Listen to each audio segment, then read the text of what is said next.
Hello guys, welcome to मानवा panels and thank you so much दोस्तों। हमारे last video my academy sashimi sword master को इतना प्यार देने के लिए आप सबका दिल से शुक्रिया। आपके कमेंट्स, लाइक्स और सपोर्ट ने वीडियो को नेक्स्ट लेवल रिस्पांस दिया।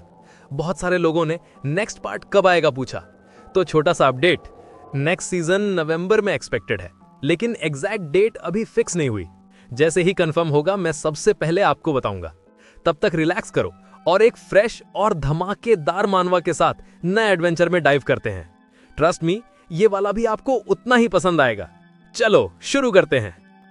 ये बंदा सबसे टैलेंटेड डंजन एक्सप्लोरर था और उसे एक प्रिंस ने हायर किया था। वो लोग यहाँ आए थे क्योंकि इस डंजन के अंदर एक लेजेंडरी आर्टिफैक्ट छुपा हुआ था। ये जगह ट्रैप से भरी हुई थी, लेकिन स्टेच अटीलियर को पता था कैसे उन्हें आइडेंटिफाई और डिसेबल करना है।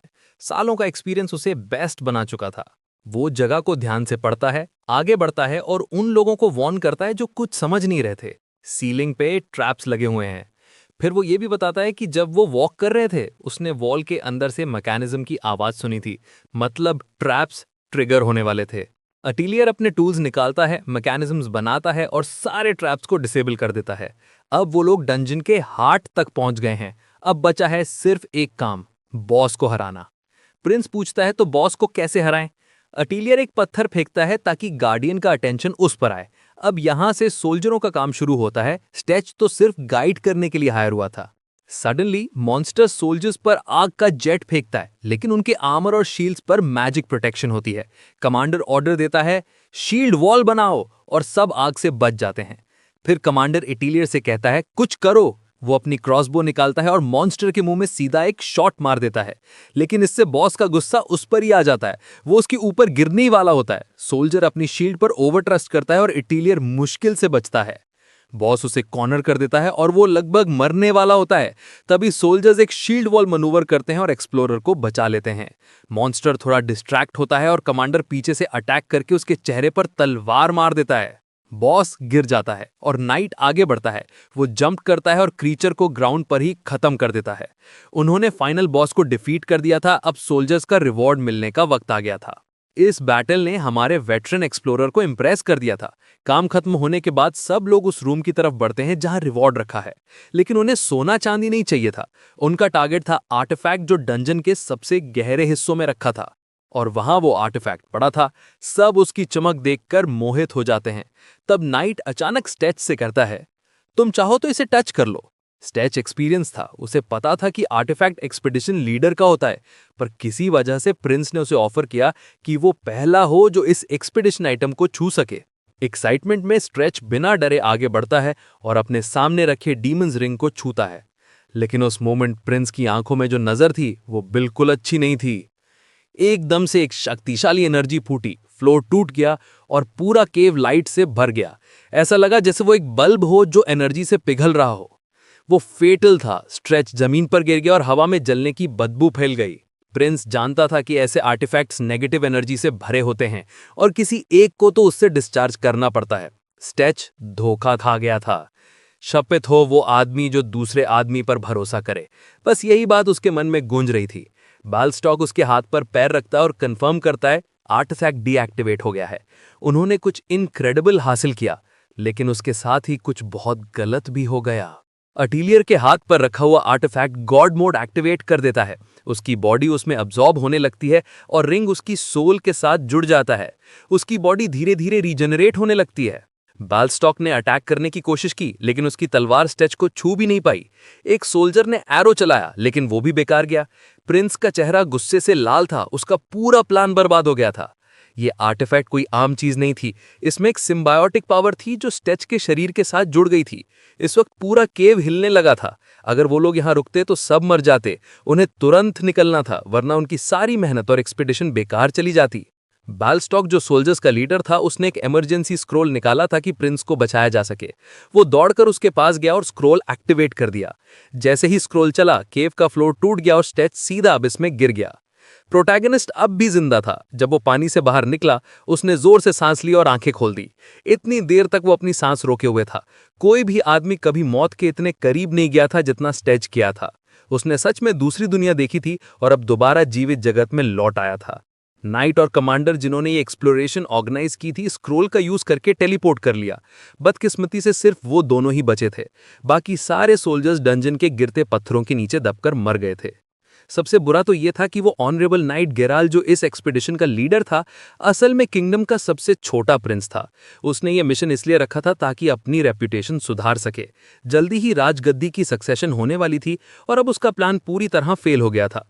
इस वजह से उसकी इज्जत बहुत गिरने वाली थी। कमांडर बालस्टॉक ने प्रिंस कैरल्ड को समझाया, ये आर्टिफैक्ट कोई आम नहीं था। लोग कहते हैं दो तरह के आर्टिफैक्ट्स होते हैं, एक तो इंडिपेंडेंट आर्टिफैक्ट्स जो सबसे कॉमन होते हैं, और दूसरे पैरासाइट आर्टिफैक्ट्स जो अपने मालिक के शरीर के साथ जुड़ जाते हैं और उनकी पावर शेयर करते हैं। अगर मालिक मर जाए तो रेलिक भी खत्म हो जाता है। लेकिन तीसरा एक टाइप भी होता है, सिम्बायोटिक आर्टिफैक्ट। ये वो होते हैं जो अपने मालिक को अपनी मर्जी से जिंदा कर सकते हैं। तो हो सकता है कि स्टेच अब भी कहीं जिंदा हो। इसलिए बालस्टॉक ने डिसाइड किया कि स्टेच के पोस्टर शहरों में लगाए जाएंगे, छोटे से रिवॉर्ड के साथ, ताकि ज्यादा अटेंशन ना आए। दूसरी तरफ स्टेच अटिलियर अबिस में गिरने के बाद होश में आता है। वो समझने की कोशिश करता है कि वो दोबारा कैसे जिंदा हो गया। तभी आर्टिफैक्ट उसे एकदम से इलेक्ट्रिक्यूट करता है। तब स्टेच को समझ आता है कि वो एक यूनिक आर्टिफैक्ट के साथ मर्ज हो गया है। उसके साथ एक आवाज बात करने लगती है। वो कहती है, मैं हूं memento mortem, demons ring. Ring बताता है, तू अब जिंदा है मेरी पैसिव सोल रिपेयर एबिलिटी की वजह से। मैंने तेरी आत्मा को वापस लौटा दिया है, लेकिन तेरा शरीर अभी भी कमजोर है और इस वजह से मैं महान मोमेंटो मॉर्टम अब माना के बिना हूं। तो स्टेच थोड़ा मुस्कुराता और कहता है, तो लगता है अब हम दोनों एक टीम हैं। और वो अपने नए साथी के साथ केव से बाहर निकलने लगता है। स्टेच मोमेंटो से कहता है, अक्सर रेलिक्स में सिर्फ एक ही एबिलिटी होती है, तो फिर तुम्हारे पास क्या है? मोमेंटो एक हल्की सी हंसी के साथ जवाब देता है, अगर मैं अपनी नॉर्मल स्टेट में होता तो मैं 40 तक अलग अलग एबिलिटीज यूज कर सकता था। स्टेज हैरान रह जाता है, क्योंकि इंसान अपनी पूरी जिंदगी में ज्यादा से ज्यादा 10 एबिलिटीज ही सीख पाते हैं। मतलब अब मेरे पास इतनी एबिलिटीज हो सकती हैं? वो खुद से कहता है। पूछता है, अभी मैं कौन सी एबिलिटी यूज कर सकता हूं? मोमेंटो जवाब देता है, कोई नहीं, मेरे पास अभी माना ही नहीं बचा है। फिलहाल तुम्हें अपनी फिजिकल स्ट्रेंथ पर भरोसा करना होगा अगर तुम्हें यहां से जिंदा निकलना है। फिर मोमेंटो एक और खतरनाक बात बताता है, तुम्हारे पास सिर्फ 12 घंटे हैं। अगर इस टाइम के अंदर तुमने माना रिचार्ज नहीं किया तो हम दोनों मर जाएंगे। वो समझाता है कि अगर उसका माना पूरी तरह खत्म हो गया तो वो पैसिव इफेक्ट जो स्टेच को जिंदा रखता है वो डीएक्टिवेट हो जाएगा। स्टेच सोचता है, तो इसका मतलब मैं सच में जिंदा नहीं हुआ, मैं सिर्फ इस आर्टिफैक्ट के साथ बंधा हुआ हूं, तभी जी रहा हूं। कई घंटे बीत जाते हैं। जिंदा रहने की उम्मीद और जज्बा स्टेच के अंदर भड़क उठता है। वो अपनी पूरी ताकत लगाकर केव का एग्जिट ढूंढता है और आखिरकार बाहर निकल आता है। बाहर आते ही मोमेंटो कहता है, मैं सदियों से सो रहा हुआ था, तुमने मुझे जगाया। इसका मतलब ये नहीं कि तुम मेरे मालिक हो, मैं फिलहाल सिर्फ तुम्हें अपनी पावर उधार दे रहा हूं। वो बताता है, मेरी एक एबिलिटी है कर्स ईटिंग, मैं दूसरे रिलिक्स और जिंदा प्राणियों से माना अब्जॉर्ब कर सकता हूं, उन्हें हरा कर। तब स्टेच अपने इंस्टिंक्ट्स पर भरोसा करता है। उसे फुटप्रिंट्स और एक बदबू महसूस होती है। वो समझ जाता है ये तो जायंट वुल्फ है, यही उसका माना सोर्स बन सकता है। लेकिन स्टेच कमजोर था बिना हथियार के। मोमेंटो कहता है, एक काम करो, अपनी बची खुची माना से एयर शॉट एबिलिटी यूज करो, ये तुम्हें ज्यादा एग्जॉस्ट नहीं करेगी। स्टेच मोमेंटो के कहने पर निशाना लगाता है और फिर धड़ाका, एक तेज एक्सप्लोजन होता है। वुल्फ का आधा शरीर डिसइंटीग्रेट हो जाता है। स्टेच हैरानी से कहता है, ये तो एक बेसिक एबिलिटी थी, ये इतनी पावरफुल कैसे? मोमेंटो फक्र से कहता है, मैं कोई आम आर्टिफैक्ट नहीं हूं, और हां, अगली बार इतना डरना मत, कावड़ जैसे। अब स्टेच दूसरी एबिलिटी ट्राई करता है, कर्स ईटिंग। वो वुल्फ की तरफ देखता है और एबिलिटी एक्टिवेट करता है। उसी वक्त कहीं दूर प्रिंस गेरल्ड अपने महल में शर्मिंदा बैठे हैं। उसे पता है कि जब वो वेनेसिया लौटेगा उसके भाई उसे मजाक बनाएंगे। उसका बड़ा भाई पहले से ही थ्रोन सक्सेशन के लिए तैयार है और अब गेराल्ड का चांस और भी कम हो गया है।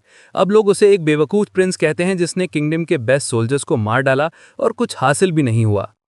वापस डंजन के पास मोमेंटो कहता है, माना कम मिला लेकिन इतना काफी था कि हम उस वुल्फ को अब्सॉर्ब कर सकें। स्टेच के दिल में गुस्सा और दर्द दोनों उभरते हैं। उन्हीं राजा के लोगों ने मुझे मारा था, मुझे धोखा दिया था, अब मैं उन्हें उनके गुनाहों की सजा दूंगा। अब उसके जीने का मकसद साफ था, अपनी रिवेंज और सर्वाइवल के लिए माना हंट करना। कुछ लोगों के लिए ये एक श्राप होता है, लेकिन स्टेच के लिए ये मौका था उन अमीर लोगों से बदला लेने का जिन्होंने उसे धोखा दिया था। वो शहर जाने का फैसला करता है अपना सामान और कुछ इन्फॉर्मेशन लेने के लिए, लेकिन अब उस पर बाउंटी लग चुकी थी। शहर के गार्ड्स अलर्ट थे। वो कुछ हर्ब्स इकट्ठा करता है और उन्हें जलाकर धुआं बना देता है, एक जाल। गार्ड एक एक करके बेहोश हो जाते हैं और स्टेच चुपके से शहर में घुस जाता है। अंदर जाके उसे पता चलता है अब वो सिर्फ एक बिट्रेड एक्सप्लोरर नहीं बल्कि क्रिमिनल बन गया है, जिसके सर पर रिवॉर्ड रखा गया है। वो गुस्से से भड़क उठता है, उसे याद आता है वो धोखा, वो नाइंसाफी। अपना इक्विपमेंट लेने के बाद उसे समझ नहीं आता कि न्यूज़ कितनी दूर तक पहुंच चुकी है।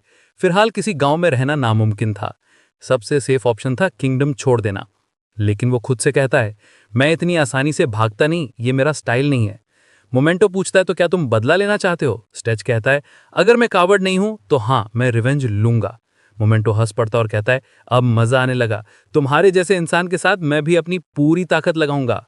मोमेंटो बताता है, मेरी पावर तुम्हारे अब्जॉर्ब किए हुए माना के अमाउंट पर डिपेंड करती है। जितना ज्यादा माना कंज्यूम करोगे उतना स्ट्रॉन्गर बनोगे। अब स्टेच को अपना रास्ता मिल गया था। उसे स्ट्रांग बनना था और प्रिंस गेराल्ड को खत्म करना था। कहीं और एक बार में एक सोल्जर एक आदमी से कहता है, डॉल्टन, कोई जगह है जहां अच्छा लेदर मिलता हो सस्ते में? डॉल्टन मुस्कुरा के कहता है, हाँ, अगर सही जगह देखनी हो तो ब्लैक मार्केट में देख लो। डॉल्टन एकदम से रुक जाता है जब उसकी नजर एक जान पहचान वाले चेहरे पर पड़ती है। उसे यकीन ही नहीं होता कि स्टेच वांटेड क्रिमिनल बन गया था। तभी दूसरी तरफ स्टेच शहर के गेट के पास कुछ लोगों को अंदर बाहर जाते हुए ऑब्जर्व कर रहा होता है। वो कहता है, बड़े शहरों में एक बैकडोर होता ही है। मोमेंटो पूछता है, तुम्हें इस शहर में घुसना ही क्यों है? मैंने तो सोचा था तुम सीधा डंजन की तरफ जाओगे। स्टेच हंसकर कहता है, तुम कितने बेवकूफ हो। डंजन में घुसने से पहले एक एस्केप स्क्रोल जरूरी होता है।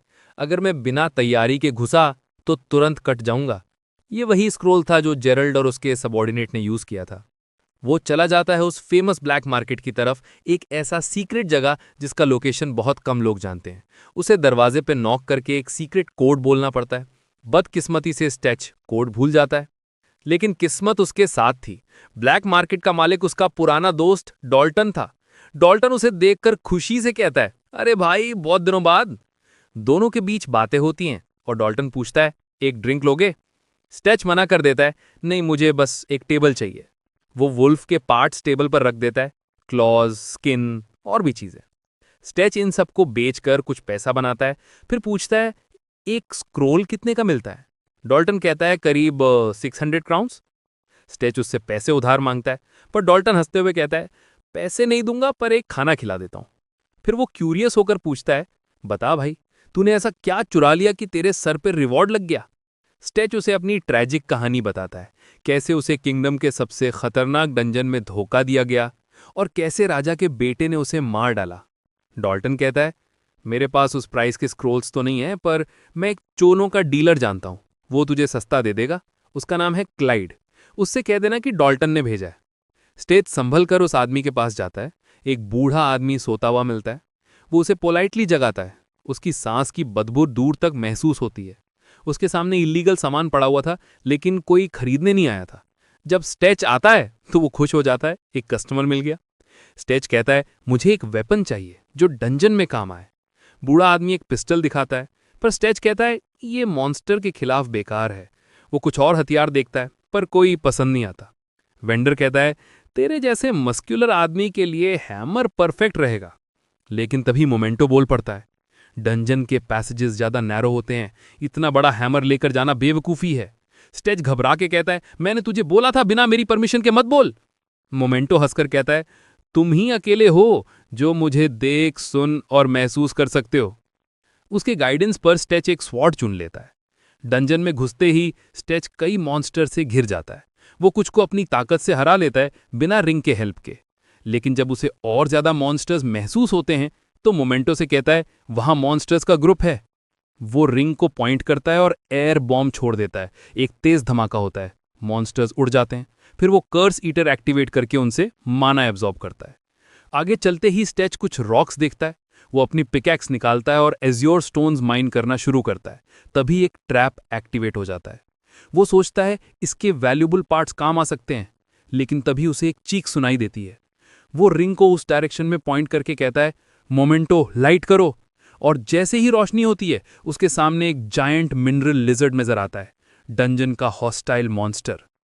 क्रिएचर एसिडिक फायर फेंकता है जो उसके हाथ पर लग जाता है। मोमेंटो तुरंत कहता है, कंट्रोल में रहो, मैं रिकवरी एबिलिटी एक्टिवेट कर रहा हूं। उसका हाथ रीजनरेट होने लगता है। स्टेच कहता है, ये मिनरल लिजर्ड अपने एसिडिक ब्रेथ से मिनरल्स खा के अपना बॉडी स्ट्रांग करता है, इस पर नॉर्मल अटैक बेकार है। वो एयर बॉम्ब छोड़ने ही जा रहा था, तभी मोमेंटो चिल्लाता है, रुको, इतनी गहराई में अगर तुमने ऐसा मैजिक यूज किया तो पूरा डंजन कोलैप्स हो जाएगा। मोमेंटो कहता है, अभी यही परफेक्ट चांस है, अपनी नई स्वॉर्ड का इस्तेमाल करो। एक्सप्लोरर थोड़ा कंफ्यूज हो जाता है मोमेंटो के डिसीजन पर, लेकिन उसका आर्टिफैक्ट फिर से उसे डांटता है, बोलता है कि इस लेवल के मॉन्स्टर पे स्वॉर्ड टेस्ट करना बेस्ट होगा। स्टेच अपनी स्वॉर्ड निकालता है और क्रिएचर की तरफ दौड़ता है। वो एक अटैक डॉज करता है और लिजर्ड के सर के ऊपर जंप करके उसके क्रिस्टल्स में स्वॉर्ड घुसा देता है। मोमेंटो चिल्लाता है, ट्रिगर दबाओ, और जैसे ही स्टेच ट्रिगर दबाता है, लिजर्ड उड़ जाता है, एक ही स्ट्राइक में मर जाता है। कर्स इधर एक्टिवेट होता है और क्रिएचर का माना एब्जॉर्ब हो जाता है। स्टेच थोड़ा उदास हो जाता है क्योंकि स्वॉर्ड की एमो कम हो गई है, सिर्फ 4 बची हैं और ये रेयर है। क्लाइड ने इन्हें स्ट्रांग बनाया था, लेकिन अगर ये टूट गई तो क्या होगा? मोमेंटो कुछ अजीब महसूस करता है और स्टेच को अलर्ट करता है। जैसे ही स्टेच कॉन्सेंट्रेट करता है, एक और चीख गूंजती है, एक और मिनरल लिजर्ड। स्टेच इरिटेट होकर बोलता है, मैं एक और सिलेंडर वेस्ट नहीं करने वाला, और फिर भी क्रिएचर की तरफ एडवांस करता है। लिजर्ड उसे स्क्रैच करने की कोशिश करता है, स्टेच नैबोली डॉज करता है और अटैक करने की कोशिश करता है, लेकिन लिजर्ड अपने टेल से डिफेंड करता है। ये पहले वाले से ज्यादा एक्सपीरियंस लग रहा था। स्टेच को याद आता है कि टेररिस्ट के कंपैरिजन में ये कुछ भी नहीं है। वो स्वॉर्ड के साथ अटैक करता है, लेकिन लिजर्ड को कुछ होता ही नहीं है। उसकी बॉडी ज्यादा टफ है। लिजर्ड एक पंच मार के स्टेच को जमीन पर फेंक देता है। मोमेंटो फिर डांटता है, कुछ तो गलत है इस लिजर्ड में। स्टेच पॉजिटिव रहने की कोशिश करता है, बोलता है जब तक ये जिंदा है इसका वीकनेस जरूर होगा, लेकिन तभी लिजर्ड उसका सर पकड़ के वॉल पर दे मारता है। आर्टिफैक्ट फिर से उसे डांटता है, लड़ाई के बीच में ध्यान भटक रहा है तेरा। लेकिन स्टेच के चेहरे पे एक हल्की सी स्माइल होती है। ये सब उसका प्लान था। उसके लेफ्ट हैंड में एक्सप्लोजिव पाउडर था और राइट में फायरफ्लाई एनर्जी। दोनों मिला के वो एक एक्सप्लोजिव ग्रेनेड बनाता है। एक्सप्लोजन से एक ओपनिंग बनती है और वो मॉन्स्टर के मुंह में अटैक करता है।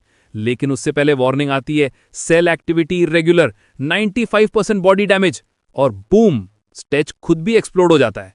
कुछ सेकंड्स बाद मोमेंटो उसका बॉडी रीजनरेट करता है और बोलता है, मैं बोला था वेट कर, ये लिजर्ड मैजिकली मॉडिफाइड था। कोई और इस डंजन में है जिन्होंने इसे मॉडिफाई किया है? स्टेच पूछता है, तो क्या हर मॉन्स्टर भी ऐसे एक्सप्लोड हो सकता है? मोमेंटो अनसर्टेन टोन में बोलता है, शायद। क्या तू डर गया? एक्सप्लोरर हंसकर कहता है, नहीं, मैं आगे बढ़ता हूं। वो अपनी find the way ability activate करता है, लेकिन कुछ डिटेक्ट नहीं होता, ना मॉन्स्टर्स ना माना। थोड़ा आगे जाके उसे एक स्केलेटन मिलता है।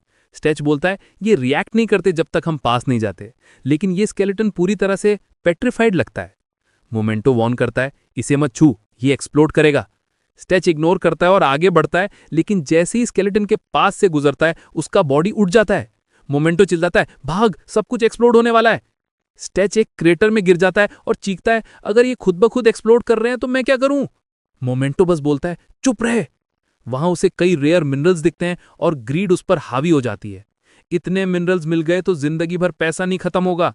लेकिन जैसे ही वो उन्हें छूता है, स्पार्क्स निकलने लगते हैं। तब मोमेंटो समझता है, यही था जो मुझे परेशान कर रहा था। डंजन में एक अजीब माना भर गया है और तू उसे महसूस नहीं कर पा रहा। ये माना हर जगह फैल रहा है और जितना आगे बढ़ रहे हैं उतना ही स्ट्रांग हो रहा है। स्टेच समझ जाता है, तो मॉन्स्टर्स और ऑब्जेक्ट्स अनस्टेबल हो गए हैं इस माना की वजह से। मोमेंटो कंफर्म करता है, बिल्कुल, और माना कंसंट्रेशन इतना ज्यादा है कि स्क्रोल्स भी ब्लॉक हो गए हैं। जब तक माना का सोर्स नहीं मिलता तू यहां से निकल नहीं सकता। कुछ देर चलने के बाद स्टेच एक बड़ा दरवाजा देखता है, डंजन गार्डियन का। उसे लगता है कि वही माना का सोर्स होगा। जैसी वो डोर खोलता है, एक अजीब और डरावना क्रिएचर सामने आता है। इतना बिजार कि स्टेच अपनी एक्सप्लोरर इंटेलिजेंस के बावजूद समझ नहीं पाता कि ये क्या है। मोमेंटो फाइनली बोलता है, ये एक जीनी है। डंजन के सेंटर में एक आर्टिफैक्ट था। इस दुनिया में स्पिरिट्स तब बनती हैं जब माना और नेगेटिव एनर्जी टकराती हैं। ये ऐसे क्रिएचर्स होते हैं जिनके पास कोई कॉन्शियसनेस नहीं होती, सिर्फ डिस्ट्रक्शन के लिए बने होते हैं।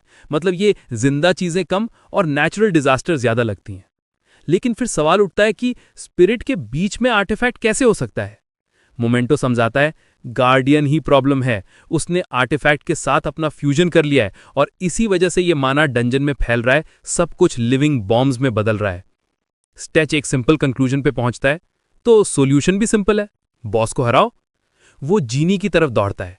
जीनी उस पर ब्लू स्टोन्स फेंकता है, जिन्हें वो अपनी स्वॉर्ड से डिफ्लेक्ट करता रहता है, जब तक एक स्टोन उसके पास आकर एक्सप्लोड नहीं कर जाता। मोमेंटो तुरंत वार्न करता है, ये डंजन का सबसे हाई माना कंसंट्रेशन एरिया है। माना इंटरफेरेंस के चलते ये और पावरफुल हो गया है। अगर यही पेस चला तो तू भी एक्सप्लोड हो जाएगा। लड़ाई के बीच में जीनी अपने आर्टिफैक्ट में एनर्जी गैदर करता है और मोमेंटो चिल्लाता है, भाग, अगर जिंदा रहना है तो अभी।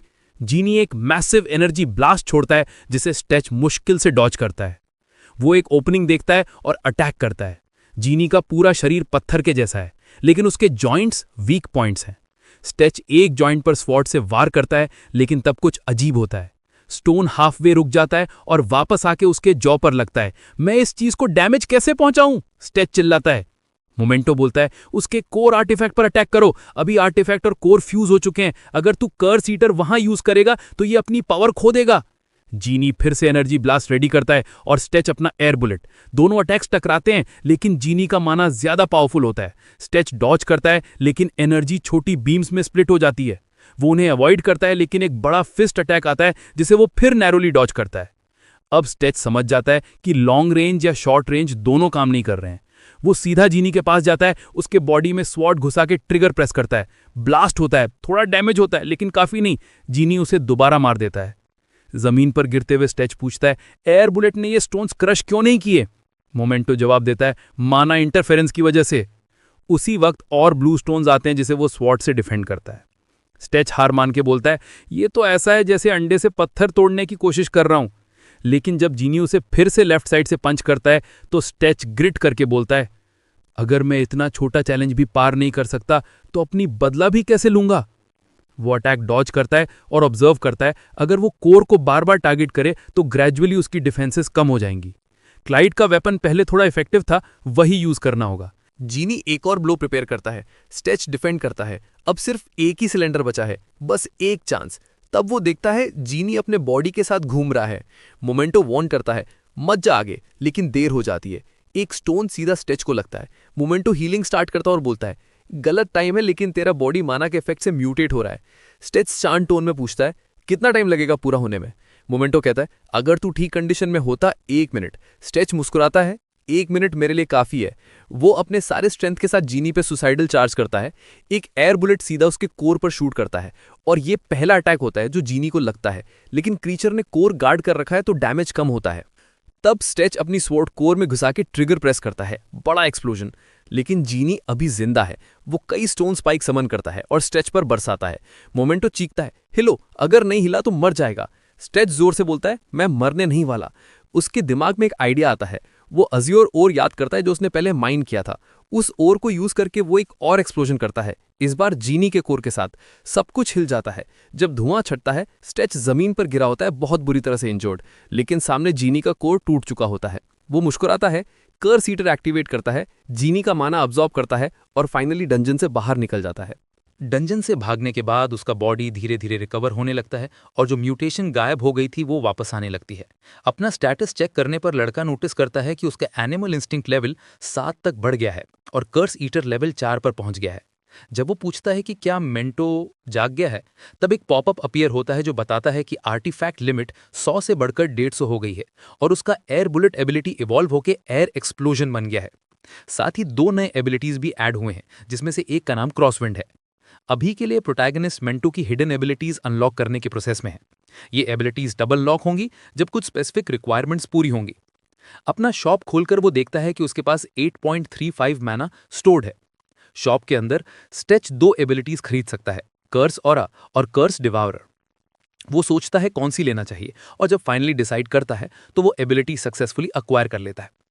अगले दिन स्टेच क्लाइड के घर जाता है और उससे अपनी स्वॉर्ड देता है, कहता है कि उसे रिपेयर कर दे क्योंकि ये वेपन ने उसकी कई बार जान बचाई है। क्लाइड इमोशनल हो जाता है, रो पड़ता है और कहता है कि वो इसे रिपेयर करके और ज्यादा स्ट्रांग और ड्यूरेबल बना देगा। शुक्रिया के तौर पर स्टेच अपने डंजन स्पॉइल्स और 3000 क्राउन्स का डिपॉजिट छोड़ देता है और पूछता है क्या वो कुछ एक्स्ट्रा सिलेंडर्स ले सकता है। बाद में डेल्टन के बार में बारटेंडर कहता है कि स्टेच लेट है, लेकिन स्टेच उसे पूछता है कि क्या उसे गुस्सा नहीं आया अपना मेन डंजन टूटने पर, और अज्यूम करता है कि उसका माइन का डील अच्छा चल रहा होगा। डाल्टन कहता है कि ब्लैक मार्केट डील्स तो ओवरफ्लो कर रहे हैं और कहता है कि स्टेच इंटरेस्टेड है, लेकिन एक्सप्लोरर मना कर देता है, कहता है कि वो कुछ देर तक सोना चाहता है। अब बेड पर आराम करते हुए लड़का मोमेंटो को बुलाता है। मोमेंटो कहता है कि उसे चक्कर आ रहे हैं। स्टेच पूछता है कि क्या उसे कुछ पता नहीं था जब तक एबिलिटी एक्टिवेट नहीं हुई थी। आर्टिफैक्ट बताता है कि उसके सब पावर्स उस वक्त रीसेट हो गए थे जब वो उससे मिला था और उसकी ज्यादा एबिलिटी सील्ड है। फिर वो कहता है कि उसने कल रात कुछ रियलाइज किया, एयर बुलेट एक बेसिक स्पेल था जिसका कोई एवोल्यूशन ट्री नहीं था, लेकिन वो इवॉल्व होके एयर एक्सप्लोजन बन गया, जैसे वो स्टेच की ज़रूरत के हिसाब से चेंज हो गया हो। स्टेच उसकी बात समराइज करके कहता है कि बेसिकली तुम्हें अपनी फ्यूचर एबिलिटीज़ के बारे में कुछ भी पता नहीं है, और फिर कहता है कि वो बस सोना चाहता है। अगली सुबह डाल्टन उसे जगाता है और कहता है खराब खबर है। बार पर पहुंचते ही स्टेच देखता है कि क्लाइड बहुत बुरा इंजर्ड है, जैसे किसी ने उसे मारा हो। चौंक कर वो पूछता है क्या हुआ, लेकिन डाल्टन सिर्फ इतना कहता है कि उसके एक एम्प्लॉय ने उसे गली में पड़ा हुआ पाया। स्टेच उस पर हीलिंग पोशन डालता है और पूछता है पोशन की कॉस्ट कितनी थी, तो डाल्टन कह देता है कि सस्ती नहीं थी। क्लाइड होश में आता है और जब पूछा जाता है क्या हुआ, तो वो बताता है कि यह सब डेरिक्स गैंग से रिलेटेड है। सारे एम्प्लॉयज उदास हो जाते हैं, सिर्फ स्टेच को कुछ समझ नहीं आता और वो पूछता है कि डेरिक कौन है। डाल्टन कहता है कि वो एक ट्रबल मेकर है जिसे वो लोग छोड़ देते थे क्योंकि वो ज़्यादा बड़ा प्रॉब्लम नहीं करता था। लेकिन एक बार डाल्टन ने उसे ट्रैवलर्स को तंग करने पर सबक सिखाया था और लगता है अब उसने क्लाइड से बदला ले लिया है। क्लाइड डाल्टन की बात पूरी करता है और कहता है कि उन लोगों ने स्टेच का नाम भी लिया जब वो पैसा ले रहे थे, और वो सिर्फ पैसे से सेटिस्फाइड नहीं होने वाले हैं। डाल्टन का दोस्त को रिपोर्ट करने के बाद, जिसके सर पर रिवॉर्ड था, डेरिक उसे अरेस्ट करवा देता है। इससे स्टेच पूरी तरह से गुस्से में आ जाता है, जबकि क्लाइड उसे संभालते हुए कहता है कि वो ज़्यादा होशियारी ना करे, पर एक्सप्लोरर कहता है कि वो बस अपनी स्वॉट ठीक करने पर ध्यान दे और अगर ज़्यादा पैसा चाहिए हो तो बता दे। जाते जाते वो ये भी कहता है कि किसी को क्लाइड की हिफाजत के लिए छोड़ देना। थोड़ी देर बाद मोमेंटो मजाक करते हुए पूछता है क्या तू नर्वस था, तो स्टैचू से चुप रहने को कहता है काफी दिन हो गए हैं बिना वजह लोगों को पीटे हुए। मोमेंटो पूछता है कि क्या वो इन्हें मार देगा, लेकिन स्टेच मना करता है, कहता है मैं सबको नहीं मारूंगा जो मुझे गुस्सा दिलाते हैं, पर वो आसानी से बच भी नहीं पाएंगे। उधर डेरिक गार्ड्स के सामने स्टेच के खिलाफ रिपोर्ट देता है, पर गार्ड्स तुरंत उसे इग्नोर कर देते हैं। वो कहते हैं कि डाल्टन समाज के लिए एक इंपॉर्टेंट इंसान है और उसके बार को इस रिपोर्ट पर सर्च करना बदतमीजी होती। गुस्से में डेरिक अपने गैंग के पास लौटा है और कहता है कि गार्ड्स ने कहा कल आना। उसके गैंग का एक मेंबर कहता है रिवॉर्ड तो कुछ खास नहीं है, सिर्फ 400 क्राउन्स, और हमारे पास वैसे भी काफ़ी पैसा है मज़े करने के लिए। पर डेरिक उनसे कहता है कि वो सिर्फ पैसे से खुश नहीं होगा, उसे चाहिए कि डाल्टन देखे उसके दोस्त को जेल में डाला जा रहा है। तभी वो लोग देखते हैं कि स्टेच उनके पीछे खड़ा है। डेरिक मुस्कुरा के कहता है सोचा नहीं था तुझसे इतनी जल्दी मुलाकात होगी, पर अच्छा हुआ मिल ही गए। पर स्टेच इतना गुस्से में होता है कि कहता है शुक्रिया मुझे देना चाहिए, काफी दिन हो गए किसी इंसान से लड़ाई किए हुए। तुम जैसे इजी टारगेट्स मिल जाए तो प्रैक्टिस हो जाती है। गैंग का एक आदमी उसका कोट पकड़ता है, पर तुरंत स्टेच उसके सर पर पंच मार देता है। दूसरा अटैक करने की कोशिश करता है, पर स्टेच उसके सर पर घुटना मार देता है। डेरिक कहता है बस इतना ही, एक 400 क्राउन्स का मिजरेबल आदमी मुझे पंच मार रहा है। पर स्टेच उसका पंच डॉज करके उसकी थोड़ी पर हुक मारता है और कहता है प्रॉब्लम क्या है, जेल क्यों नहीं भेजा मुझे अब तक। जब डेरिक बेहोश होने लगता है तो स्टेच उस पर हीलिंग पोशन डाल देता है और कहता है अभी वक्त नहीं है, तू गलत इंसान से पंगा ले रहा था। मोमेंटो हंस के कहता है मुझे पसंद है तेरी ये बियर वाली पर्सनैलिटी। तभी स्टैचू से और ज्यादा पिटाई करता है। अगले दिन डाल्टन कहता है कि उसने सुना कि डेरिक और उसका गैंग सुबह सुबह पूरी तरह से पिटकर घूम रहे हैं, और पूछता है स्टेच ने कल रात क्या किया था। स्टेच मस्त अंदाज में कहता है बस कुछ एक्सरसाइज की थी, पर उसकी बात क्लाइड काट देता है और कहता है कि वो ठीक हो गया है और उसने स्टेच की स्वॉर्ड रिपेयर कर दी है। स्वॉर्ड दिखाते हुए क्लाइड कहता है उसने ब्लेड के साइड में एक्स्ट्रा वेट लगाया है और कुछ ट्रैप वायर्स ऐड किए हैं जिससे उसका ऑफेंसिव पावर बढ़ गया है। अब वो बिना सिलेंडर के भी काफ़ी डेंजरस है, लेकिन सिलेंडर्स के बारे में उसे काफ़ी अल्केमिस्ट नहीं मिल पाए, इसलिए सिर्फ 4 सिलेंडर्स ही बना सका। पर क्योंकि उसे पता था स्टेच कुछ समय के लिए टाउन नहीं आएगा, तो उसने एक रेफरेंस लेटर लिख दिया है जिसमें गैस बनाने के इंग्रीडियंट्स हैं। अगर वो लेटर किसी स्पेशलिस्ट को दिखाए तो वो गैस बना सकता है। डाल्टन भी कहता है कि वो ब्लैक मार्केट के दूसरे ब्रांचेस को इन्फॉर्म कर देगा ताकि स्टेच को कहीं प्रॉब्लम ना हो। स्टेच दोनों का शुक्रिया करता है, पर जाने से पहले क्लाइड उसे रोकता है और कहता है अपने वेपन को कोई नाम दे जाओ जाने से पहले, ये बहुत यूनिक है। मोमेंटो मजाक में सजेस्ट करता है पेनिट्रेटर। स्टेच हंस के कहता है परफेक्ट। दूसरी तरफ वेनेजिया किंगडम में प्रिंस जेरल्ड अपने रूम में वापस आया होता है जब कोई डोर नॉक करता है। प्रिंस कहता है देखना कौन है, और उसका भाई एल्फ्रेड अंदर आता है। एल्फ्रेड पूछता है ये सब करना वर्थ था। प्रिंस जेरल्ड कहते हैं हाँ, पर एल्फ्रेड कहता है जो मैंने सुना है वो कुछ और ही है। तुमने फ्रंट लाइन छोड़ी, अपनी स्क्वाड को भटकाया, बिना अप्रूवल के ढंजन एक्सकवेट किया। अगर फादर को पता चला तो वो तुम्हें जिम्मेदार मानेंगे। फिर वो कहता है जब फादर तुम्हें बुलाएं एक शब्द ही मत कहना, मैं आलिबाई दे दूंगा। ऑडियंस हॉल में घुसते हुए जेरल्ड अपने पिता से मिलते हैं जो कहते हैं काफी वक्त हो गया तुम्हें देखे, पर बिना देर किए एल्फ्रेड बोलना शुरू कर देता है। बताता है कि जब जेरल्ड को पता चला कि Elvin rebel army south west में रिवोल्ट कर रही है तो वो तुरंत वहां गया उसे सप्रेस करने बिना इन्फॉर्म किए। तब जनरल लंडर कहती हैं ये तो मेरे लिए नई खबर है, मैं तो वेस्ट की जनरल हूं, तो जेरल्ड को इतनी दूर क्यों आना था रेबेलियन सप्रेस करने। एल्फ्रेड अपने सर्वेंट कॉनराड को बुलाता है और कहता है कि उसके प्रिडिक्शन आर्टिफैक्ट ने पूरी सिचुएशन और टेरेन देखा था और उसने जेरल्ड को रिटर्न के टाइम ये सब बताया था। आगे चल के पता चलता है कि रेबल्स ने अपनी एक डेंजरस प्लान लीक कर दी थी। वो एक क्लास डंजन में घुस के उसका आर्टिफैक्ट चुराने वाले थे। अगर प्रिंस जेरल्ड ने उस वक्त सही डिसीजन नहीं लिया होता तो पूरी सिचुएशन बिगड़ जाती। जब किंगडम जेरल्ड से पूछता है क्या हुआ, तो वो बताता है कि वाइस जनरल बोस्टॉक के अलावा पूरा लीड स्क्वाड्रन खत्म हो गया, लेकिन वो आर्टिफैक्ट को डिस्ट्रॉय करने में सक्सेसफुल रहा। राजा पूछता है डिस्ट्रॉय क्यों किया। जेरल्ड जवाब देता है कि वो एक पैरासाइट टाइप आर्टिफैक्ट था, अगर उसे छोड़ देते तो वो दुश्मनों के हाथ लग जाता, इसलिए उसे मिटा देना ही सही था। एल्फ्रेड ये भी बताता है कि जेरल्ड अपने साथ दुश्मन जनरल का कटा हुआ सर लेके आया था, एक एल्फ का सर। ये देखकर राजा उसकी एक्सप्लेनेशन मान लेता है और कहता है जाके आराम करो। इसी दौरान मोमेंटो कहता है कि जैसे जैसे वो लोग साउथ की तरफ जा रहे हैं, सिविलाइजेशन के साइंस कम होते जा रहे हैं। स्टेच कहता है कि हाँ, क्योंकि ये एरिया एल्फ्स का है। ग्रेट फॉरेस्ट के साउथ में उनका आखिरी गांव है जहां वो इंसानों से नफरत करते हैं। आउटसाइडर्स के आने की खबर मिलते ही वो अलर्ट हो जाते हैं। आर्टिफैक्ट सजेस्ट करता है तो इसका मतलब ये जगह परफेक्ट है डंजन फार्मिंग के लिए, कोई तुम्हें नोटिस भी नहीं करेगा। पर स्टेच मना कर देता है, नहीं, मैंने सुना है एल्विन नेशन बहुत खतरनाक है, मैं रिस्क नहीं लूंगा। वो घने जंगल से गुजर रहा होता है जहां इतना अंधेरा है कि कुछ दिखाई तक नहीं दे रहा। उसकी ट्रैकिंग एबिलिटी भी फेल होने लगती है। शायद इसीलिए इस जगह को फॉरेस्ट ऑफ डार्कनेस कहा जाता है। कहीं ना कहीं कोई मैजिक उसकी एबिलिटीज को ब्लॉक कर रहा था। रास्ते में वो देखता है एक आदमी क्रूसिफाइड पड़ा है। वो उसे आजाद करता है और होश में लाने की कोशिश करता है। तभी मोमेंटो उसे वॉर्न करता है, जल्दी निकल जा वरना हम वाइल्ड बबल्स के हाथ लग जाएंगे। स्टेच आसपास बिखरे हुए डेड बॉडीज देखता है और समझ जाता है कि ये उन लोगों के बचे कुछ हिस्से हैं जो पहले मदद करने आए थे। वो एयर अटैक यूज करके रास्ता साफ करने की कोशिश करता है, लेकिन क्रीचर्स पर कोई असर नहीं होता। तब वो इलेक्ट्रिसिटी मैजिक का यूज करता है। 2 कार बैटरीज जितनी पावर के साथ वो सब क्रीचर्स को इलेक्ट्रिक्यूट कर देता है और कर्सेस तोड़ देता है। बच के निकलने के बाद वो उस आदमी को होश में लाता है जिसका बट लिटरली बचा लिया था। वो आदमी होश में आते ही शुक्रिया अदा करता है और बताता है क्या हुआ। वो कहता है ये सब एल्फ्स का काम है, कौन और करेगा इंसानों को मारने की इतनी कोशिश। स्टेच पूछता है जब तुझे पता था एल्फ्स खतरनाक है तो यहां आया ही क्यों। आदमी कहता है मैं एक मर्चेंट ग्रुप का हिस्सा हूं, हमें कैपिटल पहुंचने के लिए डेडलाइन थी, इसलिए फॉरेस्ट क्रॉस करना पड़ा। हमारी बैड लक थी कि एल्व्स ने हम पर एम्बुश कर दिया। स्टेच क्यूरियस होता है और पूछता है क्या ये वाइल्ड बबल्स में जो बॉडीज थी वो तो उसके साथी थे। आदमी दुखी होकर कहता है हाँ, वो सब मेरी हेल्प करने आए थे पर मर गए। उसकी कहानी सुनकर स्टेच इमोशनल हो जाता है और कहता है मैं तुम्हें इतनी दूर तक छोड़ दूंगा जहां से तुम अपना रास्ता खुद पकड़ सको। मर्चेंट जिसका नाम पैटरसन था हैरान हो जाता है इतनी मदद देख के।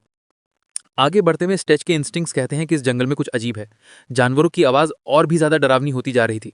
वार्निंग्स इग्नोर करके वो फॉरेस्ट एग्जिट ढूंढ लेता है। वो पैटरसन को वहां तक गाइड करता है और कहता है ये रास्ता फॉलो करो, सीधा रोड तक पहुंच जाओगे। सब कुछ नॉर्मल लगता है, पर तभी मोमेंटो और स्टेच दोनों कुछ गलत फील करते हैं। स्टेच अपनी स्वॉर्ड ड्रॉ करता है और तुरंत पैटरसन के सामने जाकर उसे बचाता है। एक एरो उसके पीठ में घुसने वाली थी और तभी एल्फ सामने आ जाते हैं। उनमें से एक खूबसूरत एल्फ औरत, हाँ बहुत ही खूबसूरत, पैटरसन से कहती है मेरे साथ चलो, पर स्टेच मना कर देता है। 2 एल्फ्स अलर्ट हो जाते हैं। वो औरत कहती है मैं दूसरी वार्निंग नहीं दूंगी, अब मेरी तीर बात करेंगे। स्टेच शांत रह के कहता है मैं ना इग्नोर कर रहा हूं ना ब्लफ, अगर लड़ना है तो आ जाओ। उसके सबऑर्डिनेट्स गुस्से से कहते हैं कि हम इसे मार दें, पर खूबसूरत लीडर एलिना कहती है नहीं, पहले बात करते हैं। यह सुनकर स्टेच भी हैरान होता है और उसके साथी एल्व्स भी। वो एलिना से कहती चुप रहने को, फिर स्टेच से पूछती है तुझे पता है मैं इस इंसान को क्यों चाहती हूं। स्टेच कहता है नहीं, पर तुम बता दोगी तो समझ जाऊंगा। कॉन्वर्सेशन पीसफुल होती है, पर पैटरसन चिल्लाता है उनकी बात मत सुनो, ये एल्व्स झूठ बोलते हैं। एलिना पूछती है उसने तुझे क्या बोला। स्टेच उसका वर्जन बताता है। एलिना हंस पड़ती है पर कहती है मुझे फॉलो करो, सब दिखाती हूं। मोमेंटो कमेंट करता है उनके कर्व्स भी डेंजरस हैं वैसे। स्टेच थोड़ा एनॉयड होकर भी पैटरसन को साथ ले जाता है। वो लोग एक उल्टी पड़ी हुई कार्ड देखते हैं। डायरेक्शन बिल्कुल उल्टा था जैसा पैटरसन ने कहा था। एलिना नदी के पास जाके कटा हुआ हाथ निकालती है, उस पर स्लेवर्स ब्रेसलेट होता है जिससे सब समझ आ जाता है। पैटरसन और उसका ग्रुप इंसानों को एल्फ्स के एरिया में गुलामों के रूप में बेचने आए थे। स्टेच की चेहरे पर गुस्सा दिखाई देता है। वो पैटरसन का हाथ पकड़ता है और उसके आर्म पर वही हिडन ब्रेसलेट देख लेता है। पैटरसन चिल्लाता है तुम उनका साथ क्यों दे रहे हो, तुम भी तो इंसान हो, उन्हें दुश्मन समझो। पर अब स्टेच समझ गया था कौन शिकार था और कौन शिकारी। बदला लेने आया हमारा हीरो, पर फिर भी वो आदमी को मुंह पे एक पंच मार के छोड़ देता है। स्टेच उसे चुप रहने का ऑर्डर देता है। जो बंदा इतना गर्व से अपने आप को स्लेव ट्रेडर बोलता था, वो पहले छुपाता क्यों था। हमारे प्रोटैगनिस्ट कहता है कि उसके लिए हम सब इंसान हैं जैसी कोई बात नहीं है।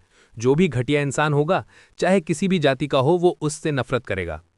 स्टेच एलिना से पूछता है अब क्या करें। एलिना कहती है पहले तुम बताओ। जवाब तो स्टेच के हाथों में दिख रहा था। वो चाहता था कि इस आदमी को उसकी आखिरी सजा मिले। अपनी मौत समझकर पैटरसन जान बचाने के लिए भागने लगता है, लेकिन कुछ ही सेकंड्स में उसके हाथ में तीर लग जाता है। एलिना फिर उसके पैर में तीर मार देती है ताकि वो दोबारा ना भाग सके। स्टेच ध्यान से देखता है। उसे समझ आता है कि एलिना एक आदमी को इतनी तेज दौड़ते हुए भी आसानी से निशाना बना सकती है। जब वो आदमी पकड़ा जाता है तो जमीन पर गिर के विनती करता है, मैं दोबारा कभी गुलामों का व्यापार नहीं करूंगा। वो स्टेच से मदद मांगता है पर स्टेच उसकी सुनता भी नहीं। आखिरी बार वो एलेना से रहम की भीख मांगता है। कुछ मिनट बाद एलेना अपने खून से भीगे हुए तीर को धो रही होती है। एरो साफ करते हुए एलेना कहती है, मुझे लगा तुम अपनी जाति के इंसान को बचाओगे, पर तुमने तो कुछ किया ही नहीं। स्टेच कहता है, मैं वैसा इंसान नहीं हूं जैसा तुम सोचती हो। एलेना कहती है, तो तुम्हें यह समझना होगा, मैं किसी भी इंसान को जिंदा नहीं छोड़ती जो हमारे एल्फ जंगल में घुसा है। वो फिर एक तीर छोड़ती है। स्टेच बिल्कुल आराम से रहता है क्योंकि उसने तीर को डिफ्लेक्ट कर दिया था। एलेना तुरंत पीछे हट जाती है। उसे समझ आता है कि स्टेच एक पावरफुल मेज है क्योंकि उसने उसे कोई स्पेल कास्ट करते हुए नहीं देखा। स्टेच अपना रिकवरी मैजिक और क्रॉस विंड मैजिक एक्टिवेट करता है। एलेना उसके हाथ में एक एन्चेंटेड रिंग नोटिस करती है। वो कहती है, मुझे तुमसे माना फील नहीं हो रहा, मतलब तुम मेज नहीं हो। एल्स प्लान बनाते हैं, अलग अलग अटैक करते हैं जब तक उस रिंग का माना खत्म नहीं होता। वो लोग लेवल 5 कॉन्टिन्यूस शूटिंग यूज करते हैं जिसमें एक ही टारगेट पे फुल फोकस होता है, पर उनके तीर बेकार जा रहे हैं, एक भी काम नहीं कर रहा। स्टेच पूछता है, अगर तुम लोग मुझे मारने ही वाले थे तो इतना समझा क्यों रहे थे? एलेना कहती है, मैं नहीं चाहती थी तुम सोचो कि एल्स बिना वजह किसी को मार देते हैं। तुम्हें पता होना चाहिए तुम मरने क्यों वाले हो। मोमेंटो कहता है, स्टेच माना वेस्ट मत करो। अब स्टेच अपने स्वॉर्ड स्किल से तीरों को रोकता है, आसानी से, क्योंकि तीर सिर्फ उसके सिर पर एम कर रहे हैं। वो कहता है, मैं माना इसलिए यूज नहीं कर रहा क्योंकि मेरी कोई भी एबिलिटी इन दोनों को तुरंत मार देगी। रिंग शायद ये सोच रही है कि उसका मालिक कमजोर है, पर स्टेच के लिए ये सिर्फ दिखावा है, वो सिर्फ उन्हें दड़ा रहा है। एक मौका देखकर स्टेच एक एल्फ के दांत तोड़ देता है। शायद सभी गए होंगे। एलिना पूछती है, ये रिंग क्या एक आर्टिफैक्ट है? स्टेच बिना डरे उसे दिखाता है। एलिना शॉक्ड हो जाती है, उसके चेहरे पर नफरत दिख रही थी। वो गुस्से में कहती है, इतनी गंदी चीज दुनिया में कैसे हो सकती है? स्टेच समझ नहीं पाता वो क्या कह रही है, पर उसे लगता है कुछ बहुत बुरा है और ये उनके बारे में है। एलिना उसके कंफ्यूजन का फायदा उठाती है, उसके ब्लाइंड स्पॉट में घुसकर उसके सीने पर एक जोर का अटैक कर देती है। अब 2 एल्व्स गिर चुके हैं और हमारा विलन अपने सीने के घाव को दबा के खड़ा है। दर्द के बावजूद वो अपने आप को संभालता है और अपनी रिकवरी एबिलिटी चला देता है। एलिना देखती है, बिना स्पेल समझे भी उसे दिख जाता है कि घाव धीरे धीरे बंद हो रहा है। वो फिर से अटैक करती है और स्टेच के शरीर में और तीर घुसा देती है। स्टेच अपना हाथ कुर्बान करता है ताकि अपने आप को बचा सके। उसे पता है दर्द तो होगा, पर वो बाद में अपने आप को ठीक कर लेगा। अब स्टेच डिसाइड करता है कि अब पलट कर वार करेगा, लेकिन एलेना उसका इरादा पहले ही समझ जाती है और उसकी रिंग पर तीर मारकर उसका अटैक रोक देती है। स्टेच हैरान रह जाता है, उसने सोचा भी नहीं था कोई उसके अटैक को पहले से प्रिडिक्ट करके रोक सकता है। मोमेंटो समझाता है, जब तुम अटैक करते हो तो तुम्हारे सामने बहुत ज्यादा माना इकट्ठा हो जाता है। वो माना महसूस करके वो पहले ही समझ लेती है कि एक बड़ा अटैक आने वाला है। प्रैक्टिकल लेवल पर यह ठीक है, पर ऐसा करने के लिए इंसान के पास सुपर ह्यूमन रिफ्लेक्सेस होने चाहिए। इसका मतलब एलेना कोई आम एल्फ नहीं है। स्टेच अग्री करता है और अपनी तलवार के साथ उस पर ब्रेक लगाता है, एलिना को पीछे हटने पर मजबूर कर देता है। लेकिन एलिना को संभलने का टाइम दिए बिना वो फिर से आगे बढ़ता है। एलिना के तीर उसे रोक देते हैं। स्टेच क्रॉसविंड एक्टिवेट करता है, तीरों को उड़ा देता है। एलिना का प्लान था कि वो स्टेच के ब्लाइंड स्पॉट से उसका सिर उड़ा देगी, पर जब उसके सामने स्टेच मैजिक के बजाय सीधा मुक्का मार देता है, वो हैरान रह जाती है। स्टेच कहता है, बहुत ज्यादा महसूस करना भी दिक्कत होती है, तुम हवा में हो, हिल नहीं सकती, और फिर एक हेडबट से एलिना को बेहोश कर देता है। कई घंटों बाद स्टेच कहता है, मैं कभी किसी ओपोनेंट से परेशान नहीं हुआ जब से मैंने स्वॉर्ड्समैनशिप सीखा है। एलिना होश में आती है और पूछती है, तुम जंगल में ऐसे घुसकर क्या करना चाहते थे? लेकिन लड़का कहता है, मेरा तुम्हारे एल्फ से कोई लेना देना नहीं है, मैं तुमसे लड़ना नहीं चाहता था, पर तुमने मुझ पर वार किया, इसका कीमत तो देना पड़ेगा। वो एलिना का बैग उठाता है और कहता है, मैं सिर्फ डंजन के लिए आया था, तुम खुशकिस्मत हो, इतनी आसानी से बच गई। उसे एक मैप मिलता है जिसे वो चुरा लेता है और कहता है, अगर दोबारा मिले तो शायद ये लौटा दूंगा। एलिना उसे रोकने की कोशिश करती है, पर स्टेच बिना देखे निकल जाता है। कुछ देर बाद उसे पता चलता है कि डंजन तो एक पेड़ के नीचे छुपा हुआ है। मोमेंटो कहता है, तुम ऐसे सेंस के साथ एडवेंचरर कैसे बने? स्टेच जवाब देता है, अक्सर पेड़ डंजन्स के पास नहीं उगते क्योंकि वहां माना ज्यादा होता है। डंजन में घुसकर वो बहुत एक्साइटेड होता है एक्सप्लोर करने के लिए। वो अपनी पाथ फाइंडिंग एबिलिटी यूज करने की कोशिश करता है, पर इस टाइप के डंजन का अनुभव नहीं होने के कारण वो अपने एनिमल इंस्टिंक्ट्स का यूज करता है, जमीन के वाइब्रेशन से मैप बनाता है। मोमेंटो पूछता है, तुमने एडवेंचर स्टार्ट कब किया? वो कहता है, मैं 12 साल का था। अगर मुझे ऐसे जीना है तो मुझे ऐसे हालातों को संभालना आना चाहिए। जैसे जैसे वो डंजन के अंदर डिसेंड करता है, उसे अजीब लगता है कि इतनी गहराई पर कुछ दिख क्यों नहीं रहा। अगर मॉन्स्टर्स होते तो उनके दिल की धड़कन सुनाई देती। तभी वो एक विशाल पेड़ के सामने आ जाते हैं। मोमेंटो कहता है, मुझे लगा ये पेड़ कुछ करने वाला है। एक्सप्लोरर पूछता है, क्या ये मॉन्स्टर है? आर्टिफैक्ट कहता है, नहीं, ये एक रिजिड रूट है और बाकी पेड़ पौधों को छूना मत। स्ट्रेच कहता है, इसलिए यहाँ कुछ धड़क नहीं रहा क्योंकि इनमें दिल ही नहीं है। वो समझ जाता है अभी लंबी राह बाकी है और आगे बढ़ता है। वाइन्स उस पर अटैक करती हैं पर वो उन्हें काट कर निकलता जाता है, पर जैसे ही वो मुंह खोलता है वाइन्स उसे जकड़ लेती हैं। मोमेंटो फिर मजाक उड़ाता है। रूट उसका खून चूसने लगता है। दर्द बढ़ता है तो स्ट्रेच क्रॉसविंड एक्टिवेट करता है और अब सीरियस हो जाता है। एक फायरबॉल स्पेल छोड़ता है जो सारी वाइन जला के राख कर देती है। मोमेंटो याद दिलाता है, जो देखता है उसे एब्जॉर्ब करना सीख। डंजन खत्म करने के बाद मैसेज आता है कि आर्टिफैक्ट का माना 150 से बढ़कर 250 हो गया है और 2 नई एबिलिटीज मिली हैं जिसमें एक है रिफ्लेक्टिव स्किन। पर पीछे से एलिना आ जाती है। रिफ्लेक्स से स्ट्रेच अपनी तलवार उसके गले पर रख देता है। एलिना कहती है, मैं लड़ने नहीं आई। शक्की होकर स्ट्रेच पूछता है, तो फिर क्या चाहती हो? दोबारा बदला लेने आई हो या मैप के लिए? एलिना हैरानी से घुटनों पर बैठ जाती है और कहती है, मुझे मैप या किसी चीज की परवाह नहीं है, मुझे सिर्फ अपना पेंडेंट वापस चाहिए। थोड़ी देर बाद उसके साथी भी आ जाते हैं, पर जैसे ही वो नेकलेस स्ट्रेच के हाथ में देखते हैं, एलिना उनके सीने पर पंच मारकर उन्हें बेहोश कर देती है। वो कहती है, मैं कुछ भी करूंगी, बस अपना पेंडेंट वापस चाहिए। स्ट्रेच थोड़ा मुस्कुराता है और कहता है, तुम बहुत भोली हो। अगर मैं कोई दुष्ट इंसान होता तो इसका फायदा कई तरीकों से उठा सकता था।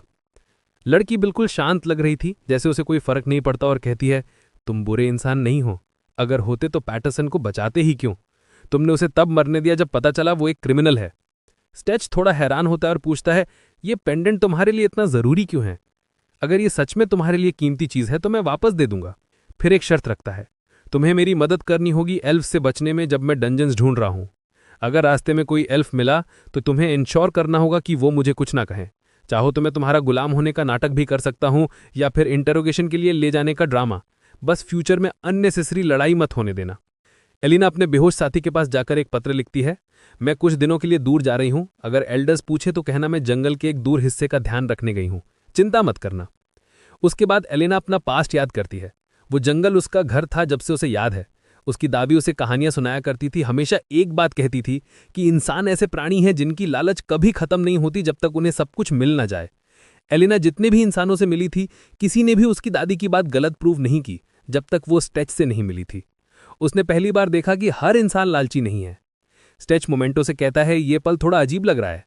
मोमेंटो मजाक उड़ाता है, अजीब तब होता अगर तुम दोनों ऐसे बात कर रहे होते जैसे कुछ हुआ ही नहीं, थोड़ी देर पहले एक दूसरे को मारने वाले थे। स्ट्रेच एलिना से कहने लगता है कि उसे मजबूर करने के लिए वो सॉरी है, पर एलिना बीच में ही बोल पड़ती है, मैं नहीं जानती तुम बुरे हो या अच्छे, पर मैं ये भी नहीं कह सकती कि तुम अच्छे हो। फिर वो पूछती है, तुम सब डंजन्स को क्लियर क्यों करना चाहते हो?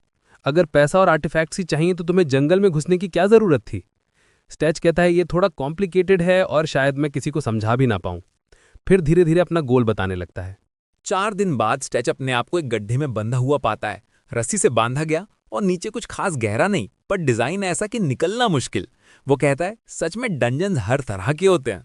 तभी एक आवाज होती है। कुछ इंसेक्ट टाइप मॉन्स्टर्स सामने आ जाते हैं जिनको वो आसानी से हरा देता है। वो पूछता है, एलेना तुम ठीक हो? उससे पहले ही एक बड़ा एंट उस पर वार करता है। एलिना एक लीफ का यूज करके अटैक डॉज करती है, अपनी सिमिटार निकालती है और एंट को घायल कर देती है। पर एक और एंट एलिना के पीछे से अटैक करने आता है। स्ट्रेच तुरंत देख लेता है और मॉन्स्टर पर वार कर देता है। वो कहता है, तुम मेरे पीछे रहो। एंट फिर से अटैक करता है, पर स्ट्रेच फायर मैजिक चला देता है। उसका स्पेल इतना पावरफुल था कि सारे हैंड्स भुनकर राख हो जाते हैं। एलिना के चेहरे पर गर्मी लगती है और वो सोचती है, ये कैसा इंसान है? अगर इसने पहले ही अपनी असली ताकत दिखाई होती तो मुझे तो तभी उड़ा देता। और ये कितने स्पेल्स चला सकता है? ये बात वो जोर से पूछ लेती है।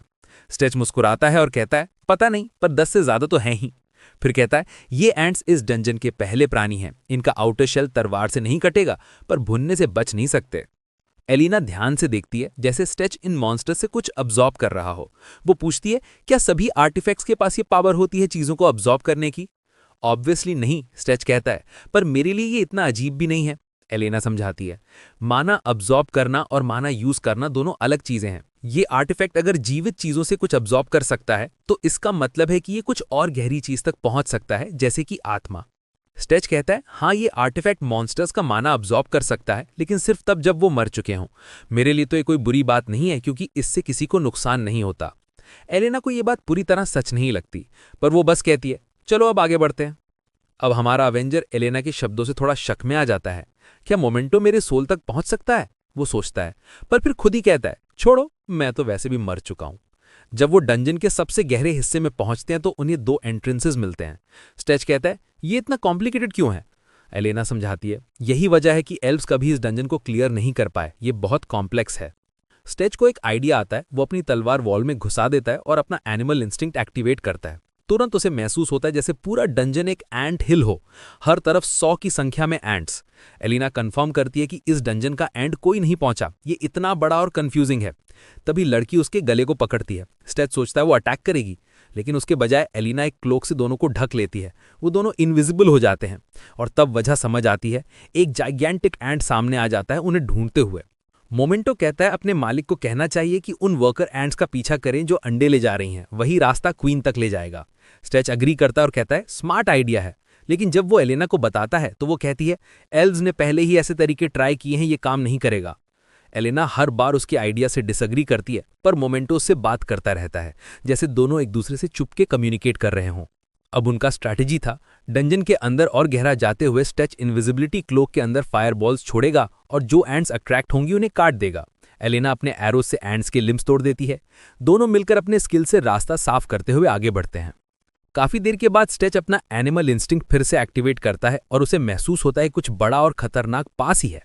एलेना कुछ ऑब्जेक्ट्स देखती है, एल्व्स के पुराने बिलोंगिंग्स जो कर्ज लग रहे थे।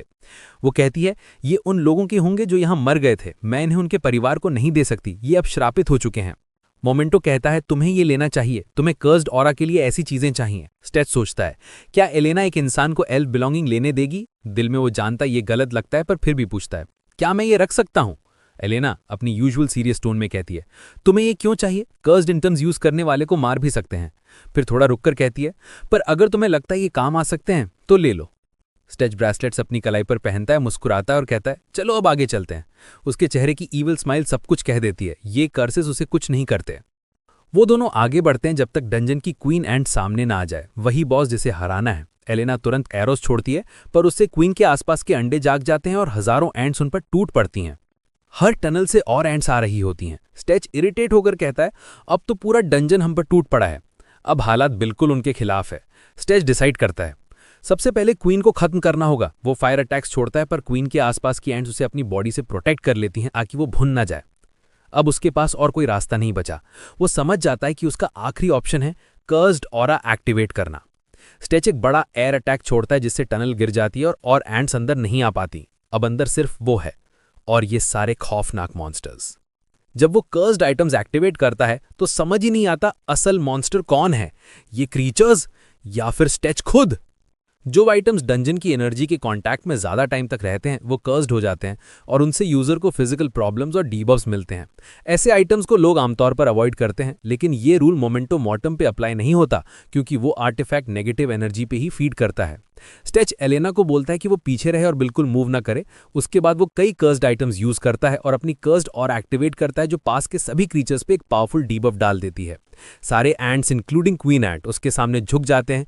ये इफेक्ट स्टेच पे भी लगता है और वो भी घुटने पे आ जाता है। सिर्फ एलेना ही इकलौती होती है जिसको कर्स का नेगेटिव इफेक्ट कुछ नहीं करता और ये देखकर वो हैरान रह जाती है।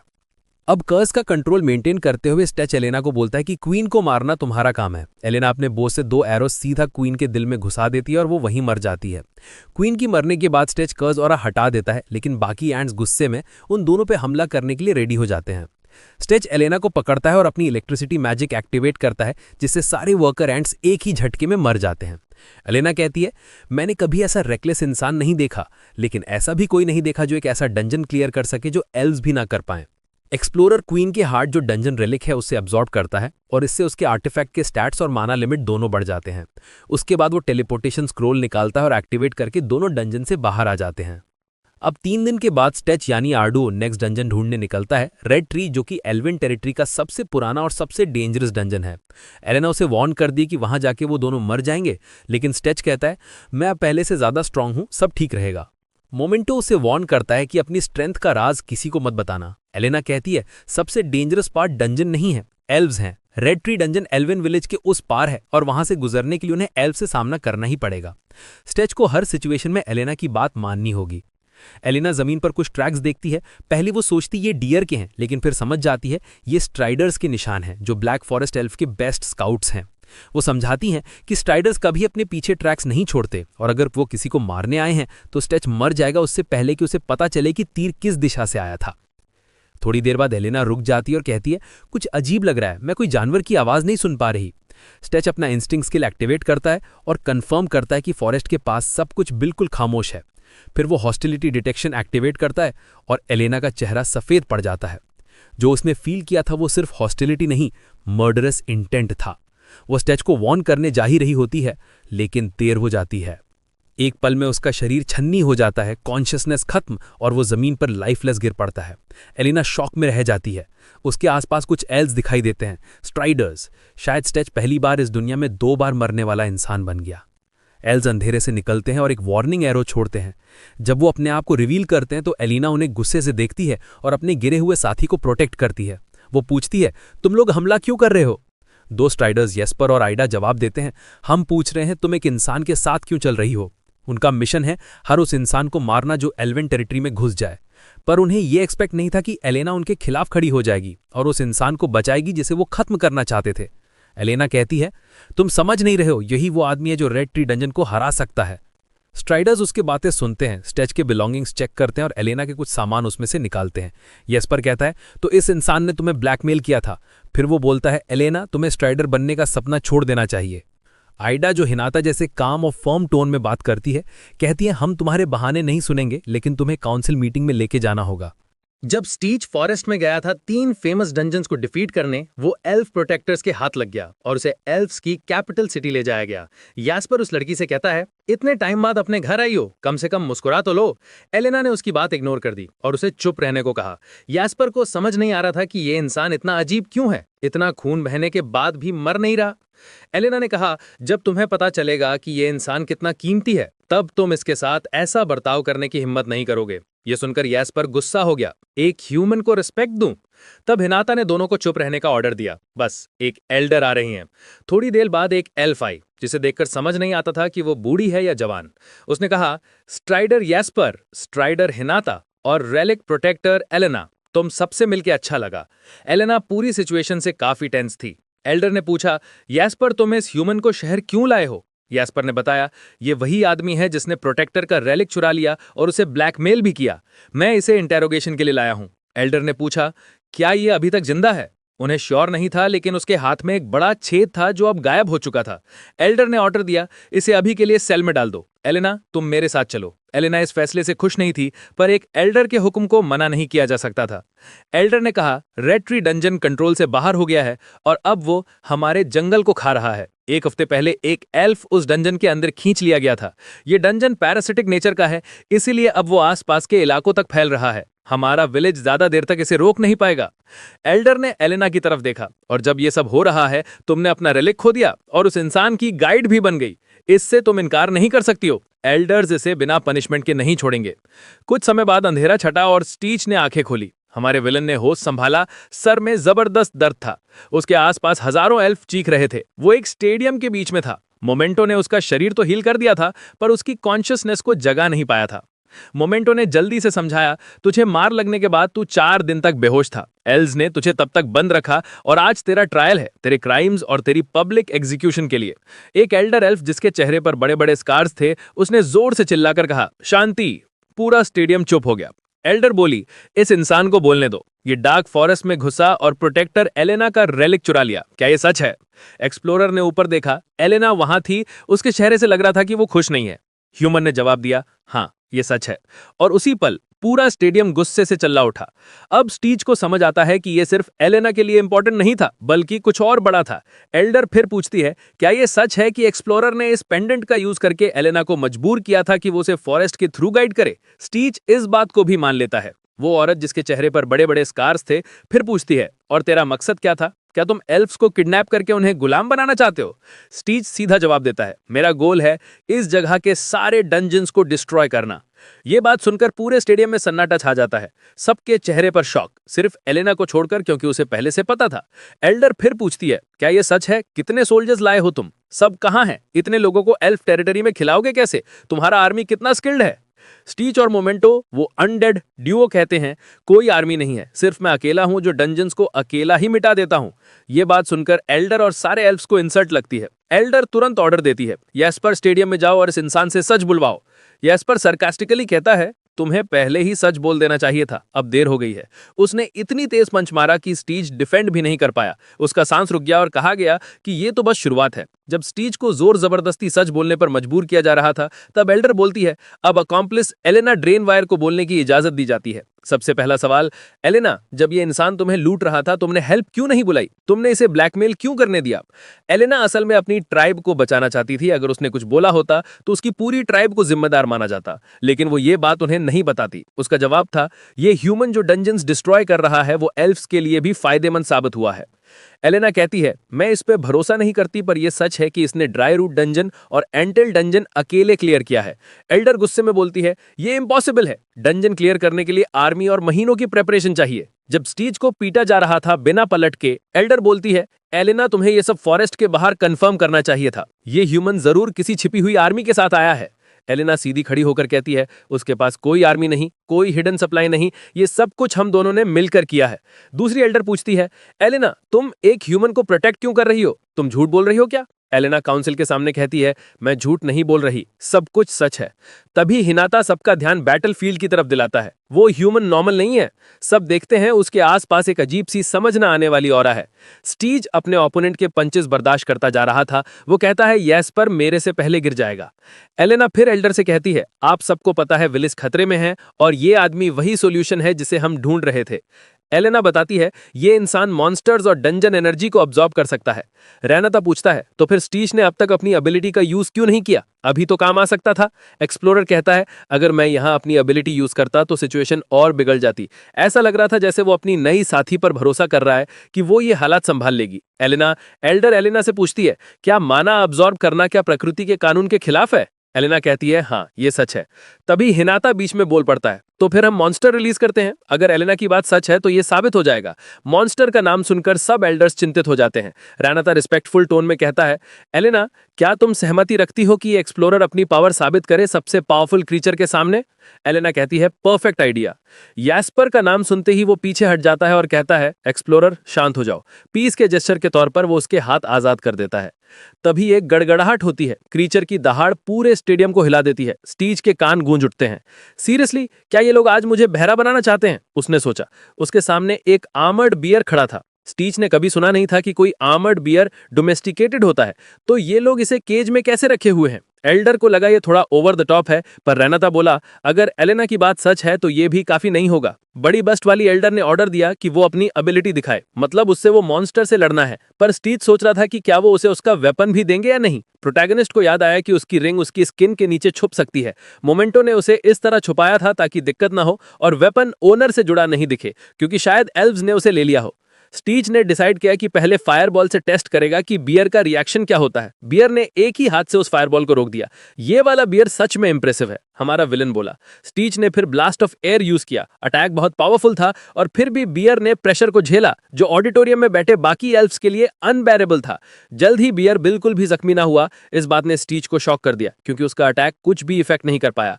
बियर ने जोर से रॉर किया और अटैक किया, लेकिन प्रोटैगनिस्ट ने डॉज करके अपनी इलेक्ट्रिसिटी एबिलिटी यूज की, जिससे बियर चक्कर खा गया। रेनाता ने जेस्टर से पूछा, क्या उसने इस ह्यूमन को कोई आर्टिफैक्ट दिया था? जेस्टर ने कहा नहीं, और उनके सारे ऑब्जेक्ट्स ले लिए गए थे। वॉलीबार से बारबेक्यू जैसा स्मेल आया, जो एल्डर्स के लिए सरप्राइजिंग था, क्योंकि उन्होंने एक्सपेक्ट नहीं किया था। एलेना इसके बावजूद एक्साइटेड हो गई। वॉलीबार अभी भी अटैक के लिए रेडी था और मोमेंटो ने स्टीच को याद दिलाया कि उसकी माना कम हो रही है। स्टीच जान रहा था, पर पता चला कि उसके इलेक्ट्रिक टाइप अटैक्स बियर के खिलाफ इफेक्टिव हैं। आर्मर्ड बियर ने फिर से अटैक किया। स्टीच ने विंड बूस्ट से अवॉइड किया, फिर वॉलीबार के हेड पर जंप करके डायरेक्टली उसके फेस में फायरबॉल मारा। उसका सर जल गया और वो दर्द से चीखा। हमारा अवेंजर ने उसकी टंग पकड़ी, जबरदस्ती मुंह खोला और विकेडली ग्रिन किया। क्या यह मुमकिन है कि इस फेक वॉलीबार को इलेक्ट्रिसिटी से ज्यादा कमजोर बनाया गया हो। एक थंडरिंग स्मैश के बाद वॉलीबार ह्यूमन द्वारा अब्जॉर्ब होने लगा। उन्होंने उसको मॉन्स्टर कहा क्योंकि ये यूनिवर्स के रूल्स के खिलाफ था। बड़ी बस्ट वाली एल्डर ने सबको चुप कर दिया। अब हमें इसकी इज्जत करनी चाहिए, उन्होंने कहा। अब उनके पास और क्या चॉइस थी, चीयरफुली या नकारात्मक। पहले जिसने एलेना पर शक किया था उसने माफी मांग ली। हमारी फेवरेट एल्फ ने फिर पूछा अब क्या प्लान है और क्या कर सकते थे। उनके पास और कोई रास्ता नहीं था। डंजन को क्लियर करने देना ही बेहतर था क्योंकि वो डंजन उनके लिए भी थ्रेट बन चुका था। पहली बार उन्होंने इंसान का नाम पूछा और उसने जवाब दिया। एल्डर ने कहा कि उनकी रिक्वेस्ट पूरी करने के लिए उसने अपनी जान का रिस्क लिया और अपनी एबिलिटी दिखाई। लेकिन सबसे पहले वो पूछना चाहती थी कि उसने इनिशियली एलेना का आर्टिफैक्ट क्यों लिया।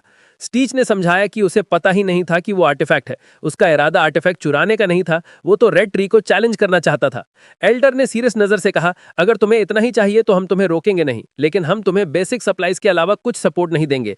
स्टीच को लगा कि ये औरत उसे पसंद नहीं करती। एलेना बोली कि वो उसके साथ जाना चाहती थी, पर एल्डर ने अलाउ नहीं किया। उसने परसुएड करने की कोशिश की क्योंकि रेड ट्री डंजन बाकी डंजन से अलग लेवल पर था और चाहे वो कितना ही स्ट्रांग हो, उसे अकेला भेजना रिस्की था। पर एल्डर ने फिर रिपीट किया कि वो आर्टिफैक्ट खो जाने की जिम्मेदारी लेना चाहती है। मोमेंटो ने कहा कि असल में वो अपनी कीमती एल्फ को डेंजरस डंजन में भेजना नहीं चाहते और मुझे लगता है वो सही कह रहे हैं। आप लोगों का क्या ख्याल है? एलेना बहुत मदद करना चाहती थी पर उन्होंने अलाउ नहीं किया क्योंकि वो स्टीच को लेकर बहुत परेशान थी।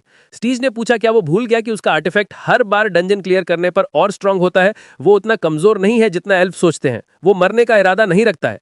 एल्फ एल्डर ने ऑर्डर दिया कि उसका इक्विपमेंट वापस दिया जाए और पूछा क्या उसे कोई सप्लाईज चाहिए। स्टीच बोला कि कुछ पोशंस हेल्पफुल रहेंगे। इसी बीच डंजन के पास स्ट्राइडर्स रूट्स को बॉर्डर क्रॉस करने से रोकने की कोशिश कर रहे थे। उनके कैप्टन ने रूट्स पर एम किया और अपने कलीग्स को ऑर्डर्स दिए कि उन्हें हर हाल में रोकना है। लेकिन रूट्स ने पहले से ही मोशन ले लिया। उन्होंने कैप्टन को पकड़ लिया, उसके बॉडी को ऐसे लपेट लिया जैसे किसी वियर्ड एनिमे में होता है। एक एक्सप्लोजन ने कैप्टन को आज़ाद किया और सबने सेलिब्रेट किया कि मदद आ गई। एल्फ्स को हैरानी हुई, मदद देने वाला भी एक ह्यूमन निकला। कैप्टन ने पूछा क्या हुआ, ये ह्यूमन इतने गहरे डार्क फॉरेस्ट में क्यों हैं? रनाता ने वॉर्न किया, जो भी इस ह्यूमन को छुएगा मैं इसका पीपी काट दूंगी। कैप्टन ने जीस्टर से पूछा कि 2 स्ट्राइडर्स एक ह्यूमन के साथ क्यों चल रहे हैं। जीस्टर ने जवाब दिया कि उसे पता नहीं, पर एल्डर्स का ऑर्डर था। शायद वही उनका लास्ट और ओनली होप है उस डंजन के खिलाफ। प्रोटैगनिस्ट ने सारे रूट्स को जला दिया जो बाहर थे, फिर उन्हें हाथ हिलाकर बोला मैं जा रहा हूं। उसके पॉइंटी एयर्स धूप में चमक रहे थे। तभी एलिफ विलेज में एलिना अपनी ग्रैंडमदर से पूछती है, आपने मुझे रोका क्यों? वो बूढ़ी औरत जिसका चेहरा अब भी एक टीनेजर जैसा लगता था कहने लगी, मैं कभी भी तुझे रेड ट्री के पास नहीं भेजूंगी। एलिना की ग्रैंडमदर कहती हैं, मुझे सिर्फ तुम मिली हो, उसके बाद जब मेरी बेटी नोरा और मेरा बेटा दोनों रेड ट्री की वजह से मर गए। तुम मेरी अकेली पोती और जिंदा फैमिली हो। पर एलिना परेशान थी, अगर हमारे लोग मर गए तो क्या होगा? अगर फ्रंटलाइन सोल्जर्स फेल हो गए तो सिर्फ एल्फ्स ही नहीं, पूरा फॉरेस्ट डंजन बन जाएगा। क्या हमें उस इंसान को जितना हो सके सपोर्ट नहीं करना चाहिए? उसकी ग्रैंडमदर ने उस बात से इनकार कर दिया। क्या एलिना हमारी बेस्ट चांस है? मेरे लिए नहीं, उसने कहा। मैं अपने बेटे को खो चुकी हूं और तुझे रेड ट्री भेजना कुछ बेहतर नहीं करेगा, सिर्फ मेरी लास्ट फैमिली भी छिन जाएगी। एलिना फिर बोलना चाहती थी पर उसकी ग्रैंडमदर ने मना कर दिया। बस ये बात डिस्कस नहीं होगी, चाहे वो ह्यूमन कितना भी स्ट्रांग हो। अगर वो मर गया तो हमें कोई दिक्कत नहीं होगी, हमें प्लान बी बनाना चाहिए। एल्डर ने उदास चेहरे से कहा, उसकी तुलना केन से नहीं की जा सकती, कम से कम ये ह्यूमन हमें थोड़ा और वक्त दे सकता है। तभी रेड ट्री डंजन के अंदर जगह जगह एल्फ स्केलेटन्स बिखरे हुए थे। डंजन के एटमॉस्फेयर शुरू से ही बहुत इंटेंस था। प्रोटैगनिस्ट ने सोचा, हाँ यहाँ हवा में खून की स्मेल आ रही है, पहले डंजन से भी ज्यादा खराब। उसने एरिया का इंस्पेक्शन किया और कुछ डंजन प्लांट्स देखे। उसने अपने आर्टिफैक्ट मोमेंटो से पूछा, क्या तुझे इन प्लांट्स के बारे में कुछ पता है? मोमेंटो हैरान हो गया कि स्टेच इतना आगे पहुंच गया है। उसका पाथ फाइंडिंग स्किल तो पहले डंजन में काम ही नहीं करता था। प्रोटैगनिस्ट ने अपनी तलवार निकाली और रूट्स पर वार किया। फिर उसने एक गैस सिलेंडर रिलीज किया जिससे एक्सप्लोजन हुआ और जमीन टूट गई। वो नीचे गिरा और बोला, लगता है इसका इफेक्ट एक सिंक होल जैसा है। वहां नीचे उसने कुछ अंडरग्राउंड प्लांट्स देखे। उसने उन्हें पहचाना और एक बहुत ही गंदी अनबेरेबल स्मेल महसूस की। वो एक बड़े फ्लावर के पास गया और अंदर देखा। एक एल्फ था, पूरी तरह से डिहाइड्रेटेड, जैसे उसका सारा पानी चूस लिया गया हो। मोमेंटो ने महसूस किया कि उस एल्फ में जिंदगी का एक भी साइन नहीं बचा था। इस बदबू से ये साफ था कि यहाँ जितने भी बॉडीज हैं सब एल्फ्स के ही हैं। तभी कुछ रूट्स पीछे से अटैक करते हैं और स्टेच उनको अपनी तलवार से काट देता है। वो उनको उनका मील एंजॉय करने नहीं देना चाहता था और ये भी पक्का था कि वो उन्हें आराम से खाना नहीं खाने देगा। उसने उन सैक्स से सब जिंदा एल्फ्स को निकाला और उनमें से एक को जगाने की कोशिश की। जब वो एल्फ लगातार चिल्लाता रहा तो स्टेच ने उसके चेहरे पर एक थप्पड़ मारा और बोला, शांत हो जाओ। एल्फ घबराकर बोला, why you bully me, why you bully me. उस बेचारे को समझ ही नहीं आ रहा था क्या हो रहा है। स्टेच ने कहा, इन प्लांट्स से डरते क्यों हो।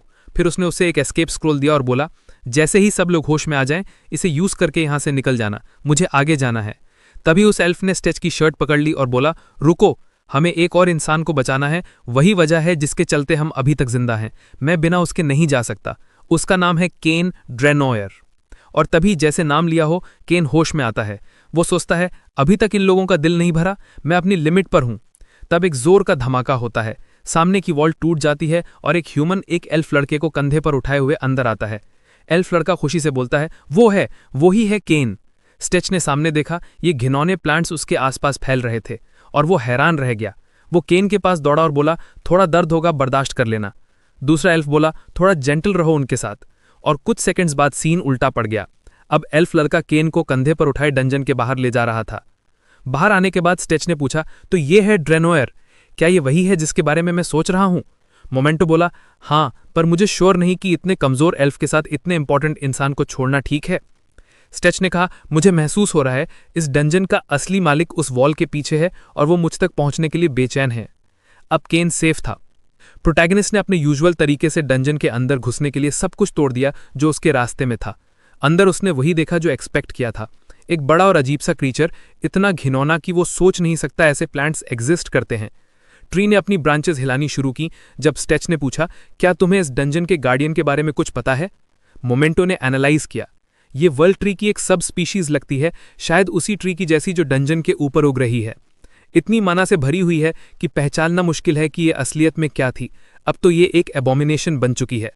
स्टेच इम्प्रेस था देखकर कि वो ट्री अपनी वाइन्स कॉइल कर रही थी, मतलब वो सेमी सेंटिएंट थी। उसने एक फायरबॉल अटैक किया, पर तुरंत एक वॉल ऑफ ब्लड ने ट्री को प्रोटेक्ट कर लिया। स्टेच परेशान था, ये मॉन्स्टर बहुत ही चालाक है, मेरे कोई अटैक्स काम नहीं कर रहे। उसने सोचा, इलेक्ट्रिक अटैक्स भी काम नहीं करेंगे क्योंकि ये ट्री है, और वैसे भी ये गार्डियन डार्क फॉरेस्ट की फूड चेन के टॉप पर है, इसे हराना आसान नहीं होगा। शायद पहली बार नहीं था जब इसने किसी पावरफुल मेज को कैप्चर करके उसकी माना एब्जॉर्ब की हो। प्रोटैगनिस्ट ने अपनी तलवार से ट्री पर वार किया और बोला, तो ये मेज था, है ना? लेकिन वाइन्स ने उसके अटैक को ब्लॉक कर दिया और स्टेच को काफी ज्यादा चोट लगी। उसके पैसिव एबिलिटीज के मदद के बावजूद वो वाइन से पकड़ा गया, कैप्चर हो गया। स्टेच ने एक हीलिंग पोशन पिया माना बचाने के लिए, फिर उस पोशन का ट्यूब मॉन्स्टर के सिर पर फेंक दिया, बोलते हुए, अपने आप को ज्यादा बड़ा मत समझ, तो सिर्फ माना का एक गुच्छा है। लेकिन अगला मोमेंट उसके लिए शॉकिंग भरा था। वो ट्री हंस रहा था। स्टेच ने हैरानी से सोचा, ये घिनौना मॉन्स्टर अपने गार्डियन इंस्टिंक्ट को कैसे इग्नोर कर रहा है? गार्डियन तो हमेशा डंजन की रक्षा करता है। उसने समझा कि ये ट्री एक नॉर्मल डंजन की लिमिट से बाहर चला गया है। कोई और मॉन्स्टर्स नहीं थे, सिर्फ कार्निवोरस प्लांट्स, और उन प्लांट्स का एक सिस्टम था जिससे वो फ्यूचर न्यूट्रिएंट्स कैप्चर और स्टोर करते थे। इसका मतलब था इस ट्री के पास अपना ईगो था। जितना वो उस ट्री को देखता गया उतना ही ज्यादा घिन आती गई। फिर उसने विंड मैजिक का यूज करके एस्केप किया और गुस्से से भर गया। स्टेच ने ट्री को चैलेंज किया, आ जाओ, दोबारा अटैक कर, चाहे मेरा आखिरी काम ही क्यों ना हो, मैं तुझे मार कर रहूंगा। मॉन्स्टर भी भड़क गया और उस पर अटैक कर दिया। स्टेच ने अपने डांसर स्किल से सभी अटैक्स को डॉज कर लिया। काफी देर तक बचने के बाद उसने हैरानी से देखा कि एक पौधा भी प्रोवोक हो सकता है।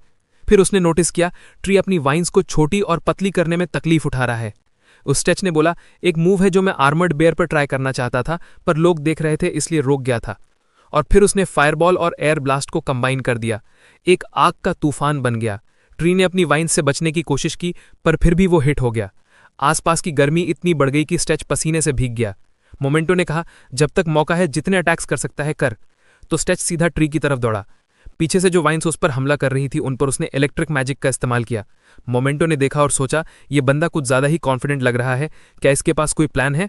स्टेच ने बोला, ध्यान से देखो, इस ट्री का बॉडी पूरी तरह से सॉलिड और रफ वाइन से बना है, पर एक जगह कुछ अलग लग रहा है। वो ट्री के फेस के पास गया और एक पंच मारा। उसका हाथ सीधा ट्री के गले के अंदर घुस गया। उसने उस पर कर्स आउरा यूज किया, लेकिन उसे लगा ये काफी नहीं है।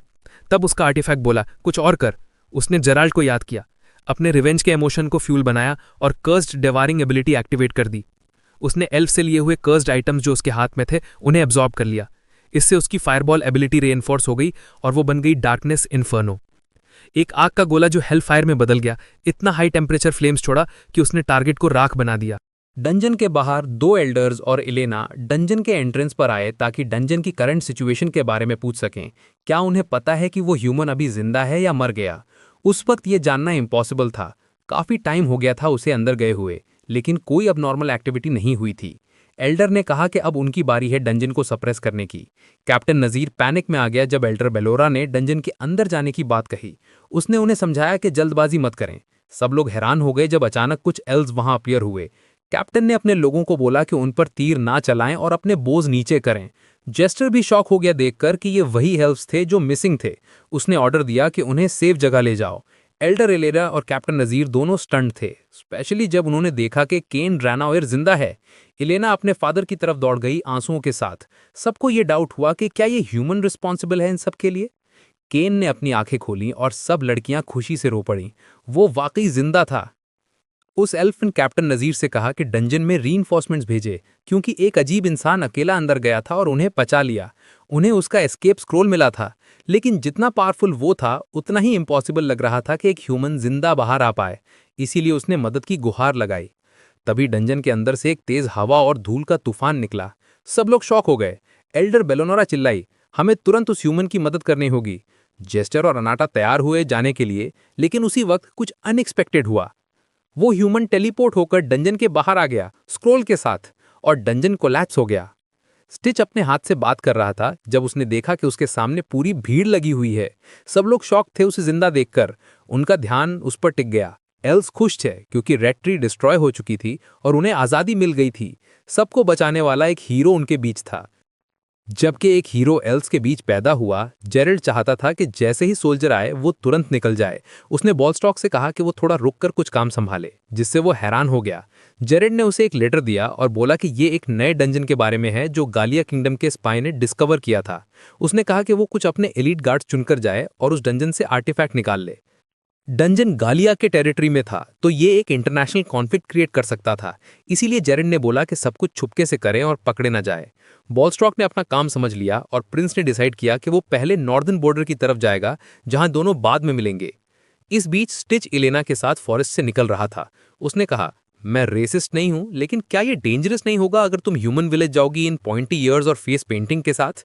इलेना ने बोला, फिक्र मत करो, जब तक ये मार्क्स हैं मैं दूसरों को एक नॉर्मल ह्यूमन ही लगूंगी। सिर्फ वो लोग पहचानेंगे जो मुझे ऑलरेडी जानते हैं।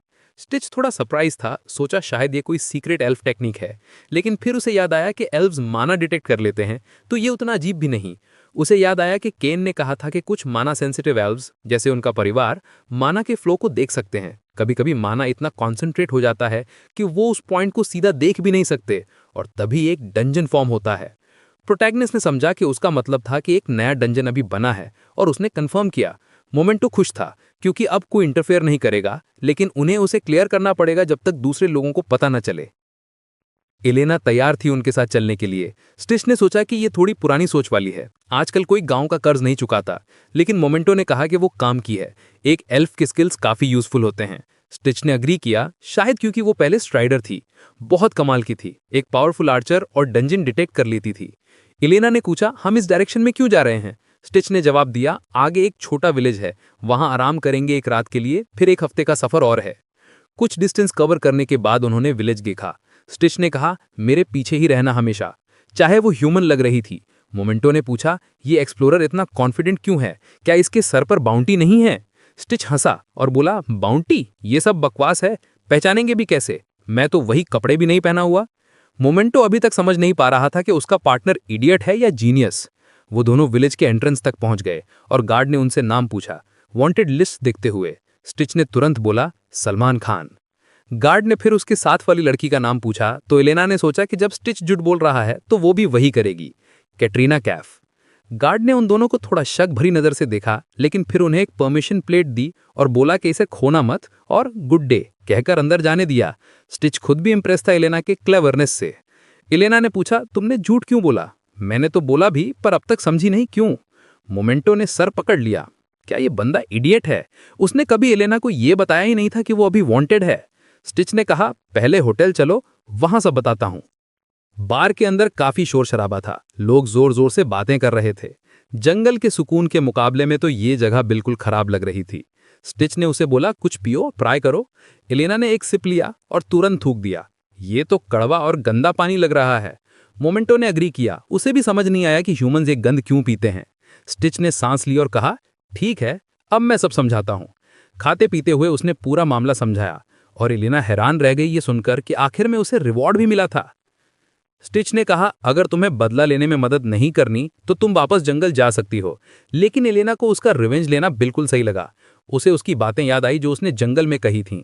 उसने सोचा, अगर मैं उसे रोक लूं तो मैं या तो हिपोक्रेट हूं या इडियट। आखिर उसने तो पूरे एल्व्स को एक्सटिंक्शन से बचाया था। तो उसने कहा, ड्रेन वॉर के नाम पर मैं अपना कर चुकाऊंगी। स्टिच को थोड़ा अजीब लगा एलेना के पेरेंट्स के बारे में सोचकर, जो अपनी बेटी को एक जर्नी पर भेज रहे थे बिना जाने कि वो जा के इस चीज के लिए रही है। एलेना ने कहा, किंग से बदला लेना आसान नहीं होगा, लेकिन तुम शायद वो बंदे हो जो ये कर सकते हो। फिर उसने उसके रिंग के बारे में पूछा। स्टिच ने उसे चुप रहने को कहा। एक सेकंड चुप रहो। कुछ लोग पास की टेबल पर बात कर रहे थे। रास्ते और जमीन पर किंग के सोल्जर्स हर जगह हैं। काफी लूटमार हो रही है। एलेना समझ गई कि ये उनके लिए प्रॉब्लम बन सकता है। अगर सोल्जर्स रोड पेट्रोल कर रहे हैं तो उन्हें फॉरेस्ट का राज नहीं पता चले, ये जरूरी था। उसने पूछा, तो एटेलियर का प्लान क्या है अब? थोड़ी देर बाद सोल्जर्स उन सब लोगों को जमा कर रहे थे जो ट्रेड रोड से सफर करने वाले थे। पिछले कुछ हफ्तों में काफी इंसिडेंट्स हुए थे, इसीलिए सोल्जर्स सिक्योरिटी के लिए भेजे गए थे। जो रिच मर्चेंट्स थे वो अपनी सुरक्षा के लिए मर्सनरीज हायर कर रहे थे और गरीब मर्चेंट्स उनके साथ ग्रुप बना रहे थे। स्टिच ने देखा कि ये उसके लिए एक मौका है। उसे किसी के साथ मिलकर ट्रैवल करना चाहिए। वो एक मर्चेंट के पास गया और बोला, क्या हम तुम्हारे साथ चल सकते हैं? मर्चेंट ने बोला कि मैं तो खुद गरीब हूं, किसी और के साथ जा रहा हूं। तुम उस आदमी से बात करो, उसका नाम है फर्क्वाड फिल्च, एक मशहूर व्यापारी। स्टिच ने उस आदमी को देखा और बिना ज्यादा देखे ही समझ गया ये तो पक्का सरदर्द है। स्टिच ने मर्चेंट फर्क्वाड से कहा, क्या हम तुम्हारे साथ ट्रैवल कर सकते हैं? लेकिन फर्क्वाड तुरंत गुस्सा हो गया। मैं सिर्फ अपने लोगों को ही ले जा रहा हूं, किसी और को नहीं। वहां आसपास के लोग उसे देख रहे थे तो उसने अपना एटीट्यूड बदला और बोला, तुम लोग कम से कम एडवेंचरस तो हो। स्टिच और एलेना ने हाँ कहा तो फर्क्वाड ने मान लिया। ठीक है, आ जाओ मेरे साथ। ये स्टिच के लिए उम्मीद से ज्यादा आसान था। सफर के दौरान हमारा एवेंजर अपने बेनिफैक्टर से बात कर रहा था। वो आदमी बोला कि वो एक डंजन एक्सप्लोरर है। फर्क्वाड हैरान हो गया और बोला, मैं भी एक टाइम पर एडवेंचरर बनना चाहता था, पर जब मैं जवान था एक गॉब्लिन ने मेरे घुटने में तीर मार दिया। उसके बाद वो करियर खत्म हो गया।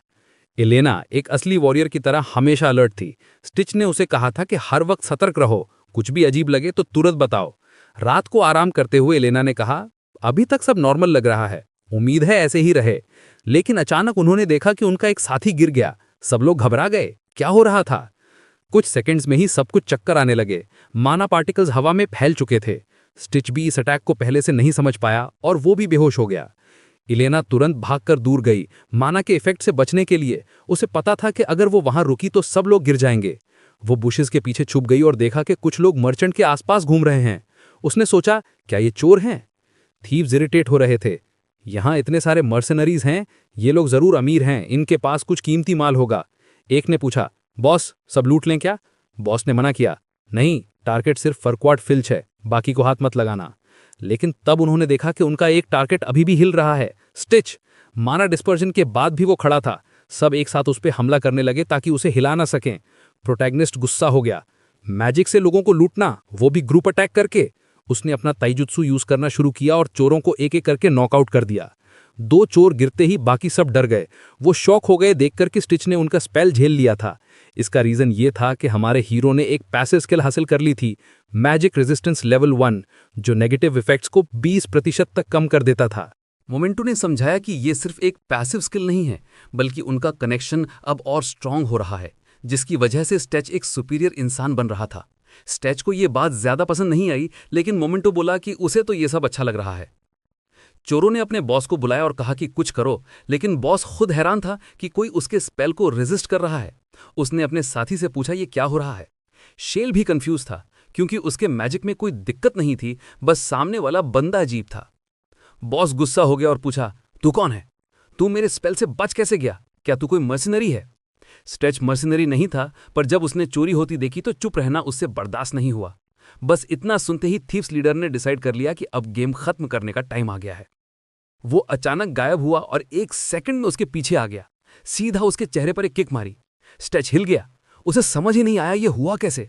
उसने कुछ बोलने की कोशिश की, पर थीफ सिर्फ मारपीट से ही बात करता था। दूसरी किक उसके नाक पर लगी। शायद स्टेच होश में भी ना रह पाता, चाहे उसने स्लीप स्पेल को रेजिस्ट कर भी लिया हो। थीफ्स लीडर ने शेल से कहा, क्या तू अपने मैजिक की टैलेंट खो चुका है? ये कमजोर बंदा मेरे स्पेल से कैसे बच गया? छोटे आदमी ने जवाब दिया, अगर तुझे इतना ही शक है तो तू जाके स्पेल डाल ले। फिर लीडर ने एक अजीब बात कही। उसने कहा कि वो इस आदमी को अपने साथ ले जाना चाहता है। थीफ्स के लोग इस बात के खिलाफ थे, पर एलेना पेड़ों के पीछे से सब देख रही थी। उसने देखा था कि वो थीफ कुछ सेकंड्स के लिए गायब हो गया था, तो उसे शक हुआ कि क्या ये आदमी नॉर्मल है भी या नहीं। उसे समझ नहीं आ रहा था कि वो स्टेच को क्यों ले जा रहे हैं, पर उसके पास उनका पीछा करने के अलावा कोई ऑप्शन नहीं था। रास्ते में मोमेंटो अपने साथी से गुस्सा था। ये बंदा आजकल बहुत ज्यादा बेहोश हो जाता है, हमेशा इंसानों के सामने गार्ड डमन कर देता है। स्टेच ने पूछा, मैं क्या करूं जब सामने वाला बंदा गायब हो जाए? मोमेंटो समझाने लगा कि ऐसे केसेस में उसे उसके साथ मिलकर लड़ना चाहिए। तो फिर मिस्टर फ्लोटिंग स्कल खुद क्यों नहीं आ जाता और कुछ करता? उनका ये इनविजिबल बातचीत तब रुक गई जब वो थीफ एक गर्म ड्रिंक का मग टेबल पर रखता है, पीस का साइन देते हुए। स्टेच इरिटेट हो गया और पूछा, अब तू अपना गार्ड क्यों गिरा रहा है? उसने माफी मांगी और अपना नाम बताया। उसका नाम गैरेट था और वो चाहता था कि स्टेच उसका कंपेनियन बन जाए। वो अपने आप को एक ग्रेट पेट्रियट बताता था जो इस किंगडम से बहुत प्यार करता था। वो कहता था कि वो एक ऑनरेबल बैंडिट्स का लीडर है जो लोगों की सेवा करते हैं। स्टेच ने सोचा, भाई अगर इस खराब किंगडम में कोई पेट्रियट हो सकता है तो वो या तो पागल है या कुछ और। उसने भी अपना नाम बताया, सलमान, और पूछा, क्या तुझे लगता है मैं बेवकूफ हूं? मैं चोरों के ग्रुप में क्यों शामिल हूं?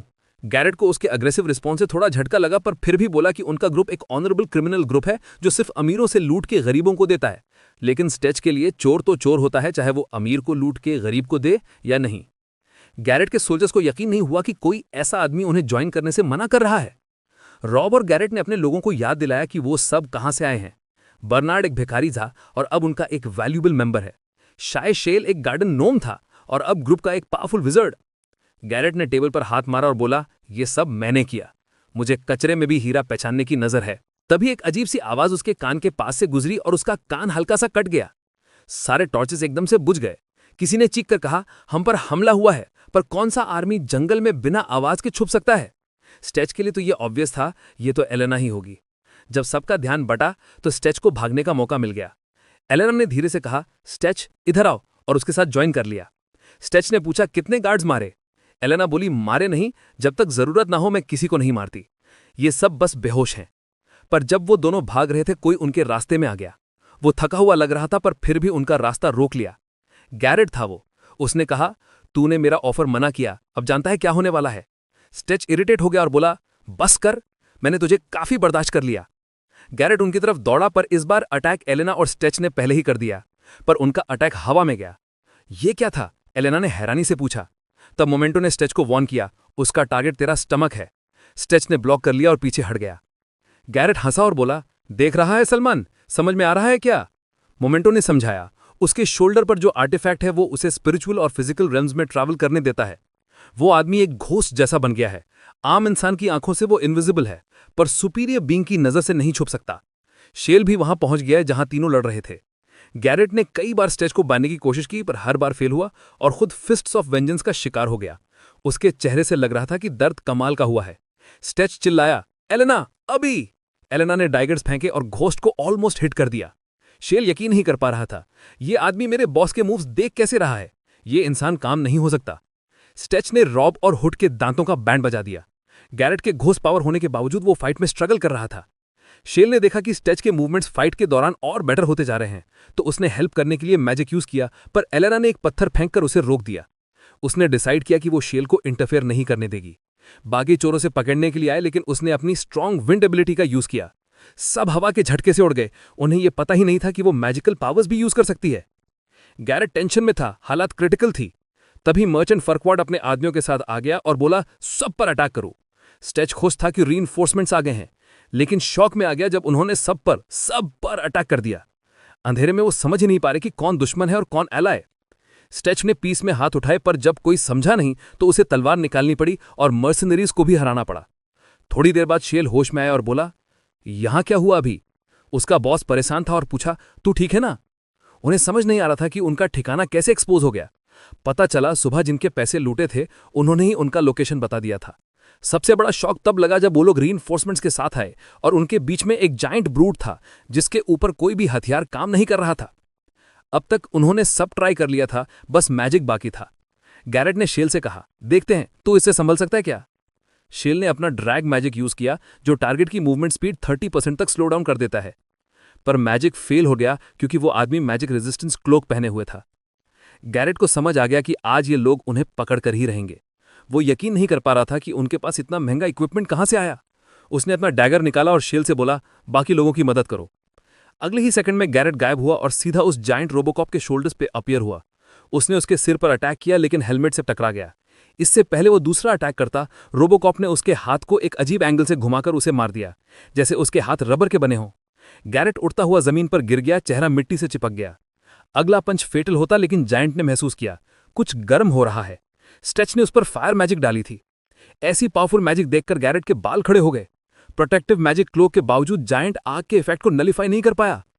मोमेंटो ने स्टेच से कहा, यह क्या मजाक है? ऐसे इंफीरियर मैजिक आइटम्स मेरे जैसे जबरदस्त स्पेल को ब्लॉक नहीं कर सकते। स्टेच मुस्कुराया। उसका पार्टनर क्लियरली एक्साइटेड था। थोड़ा टाइम मिलते ही जायंट ने बदला लेने के लिए पूरी ताकत से अटैक किया, लेकिन स्टेच, एक वेटरन एक्सप्लोरर, ऐसे स्लो मूव्स इजीली डॉज कर गया। उसने सोचा, वोल्बै तो इससे कई गुना स्ट्रांग और फास्ट था, यह तो बिल्कुल खुली किताब है। एक मूव में उसने जायंट के बट पर मार लगाई और तभी एलेना पेड़ों से कूद कर आई। उसने जायंट के गले में चोक होल्ड लगा दिया और अपनी सिडक्टिव लुक के बावजूद वो एक हैवी मिसाइल जैसी थी। उसने जायंट को जमीन में दबा दिया और बस फाइट खत्म। गैरेट उठकर हंसने लगा, सलमान तू तो बड़ा हार्ड टू गेट निकला, लगता है अब तो हमारे ऑनरेबल थीव्स बैंड में आ ही जाएगा। स्टेच ने अपने आप को रोकना पड़ा कि उसका सिर न कुचल दे। उसने कहा, मुझे वेनेटीजा के रॉयल फैमिली पसंद नहीं, मैं उन्हें हराने में मदद करूंगा। फिर उसने अपनी सबसे खतरनाक मैजिक से सब सोल्जर्स को फील कराया कि बिजली लगने का एहसास कैसा होता है। बैटलफील्ड में सब लोग शॉक में थे।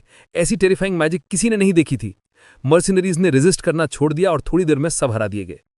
सबको बांध दिया गया और मर्चेंट फर्कवर्ड ने स्टेच को गाली दी, तू इन थीव्स के साथ मिला हुआ था। उसने गुस्से में कहा, देखा, इसीलिए आम लोगों के साथ उठना बैठना नहीं चाहिए। स्टेच ने जवाब दिया, मुझे तुझसे लड़ने पर मजबूर तूने ही किया जब तूने मुझ पर अटैक किया था। गैरेट ने बीच में बोलकर पूछा, ये बता तूने हमारा कैंप ढूंढा कैसे? मर्चेंट चुप रहा, पर इतना काफी था गैरेट के शक करने के लिए। कहीं स्टोलन ट्रेजर में कोई ट्रैकिंग मेडेलियन तो नहीं? शेल ने फरकोट पर स्लीप स्पेल डाली और बोला, इसीलिए मैंने कहा था मुझे मर्चेंडाइज संभालने दे। जब बिना समझे सब चीजें उठा लेगा तो यही होगा। पूरे इंटरोगेशन के बाद गैरेट ने अपने नए एलाय को वाटर बॉटल दी और बोला, सलमान, लगता है तुझे हमसे कुछ नफरत सी है। क्या तेरा कोई पुराना हिसाब है रॉयल फैमिली से? स्टेच बोला, तू गलत नहीं सोच रहा। और तू गैरेट, तेरा असली गोल क्या है? क्या यह सब कोई स्कैम है? गैरेट ने कहा, वेनेटीजा का रॉयल फैमिली बहुत पहले से करप्ट है। वो पड़ोसी किंगडम्स का डर दिखाकर अपने सिटीजन्स और एलाय से पैसे लूट रहे हैं। मैं ये सब बर्दाश्त नहीं कर सकता। मैं उन लॉबियस्ट में से एक हूं जो नॉर्थ बॉर्डर के मिलिट्री फंड्स को डाइवर्ट करते हैं ताकि वेनेटीजा में टैक्स ना देना पड़े।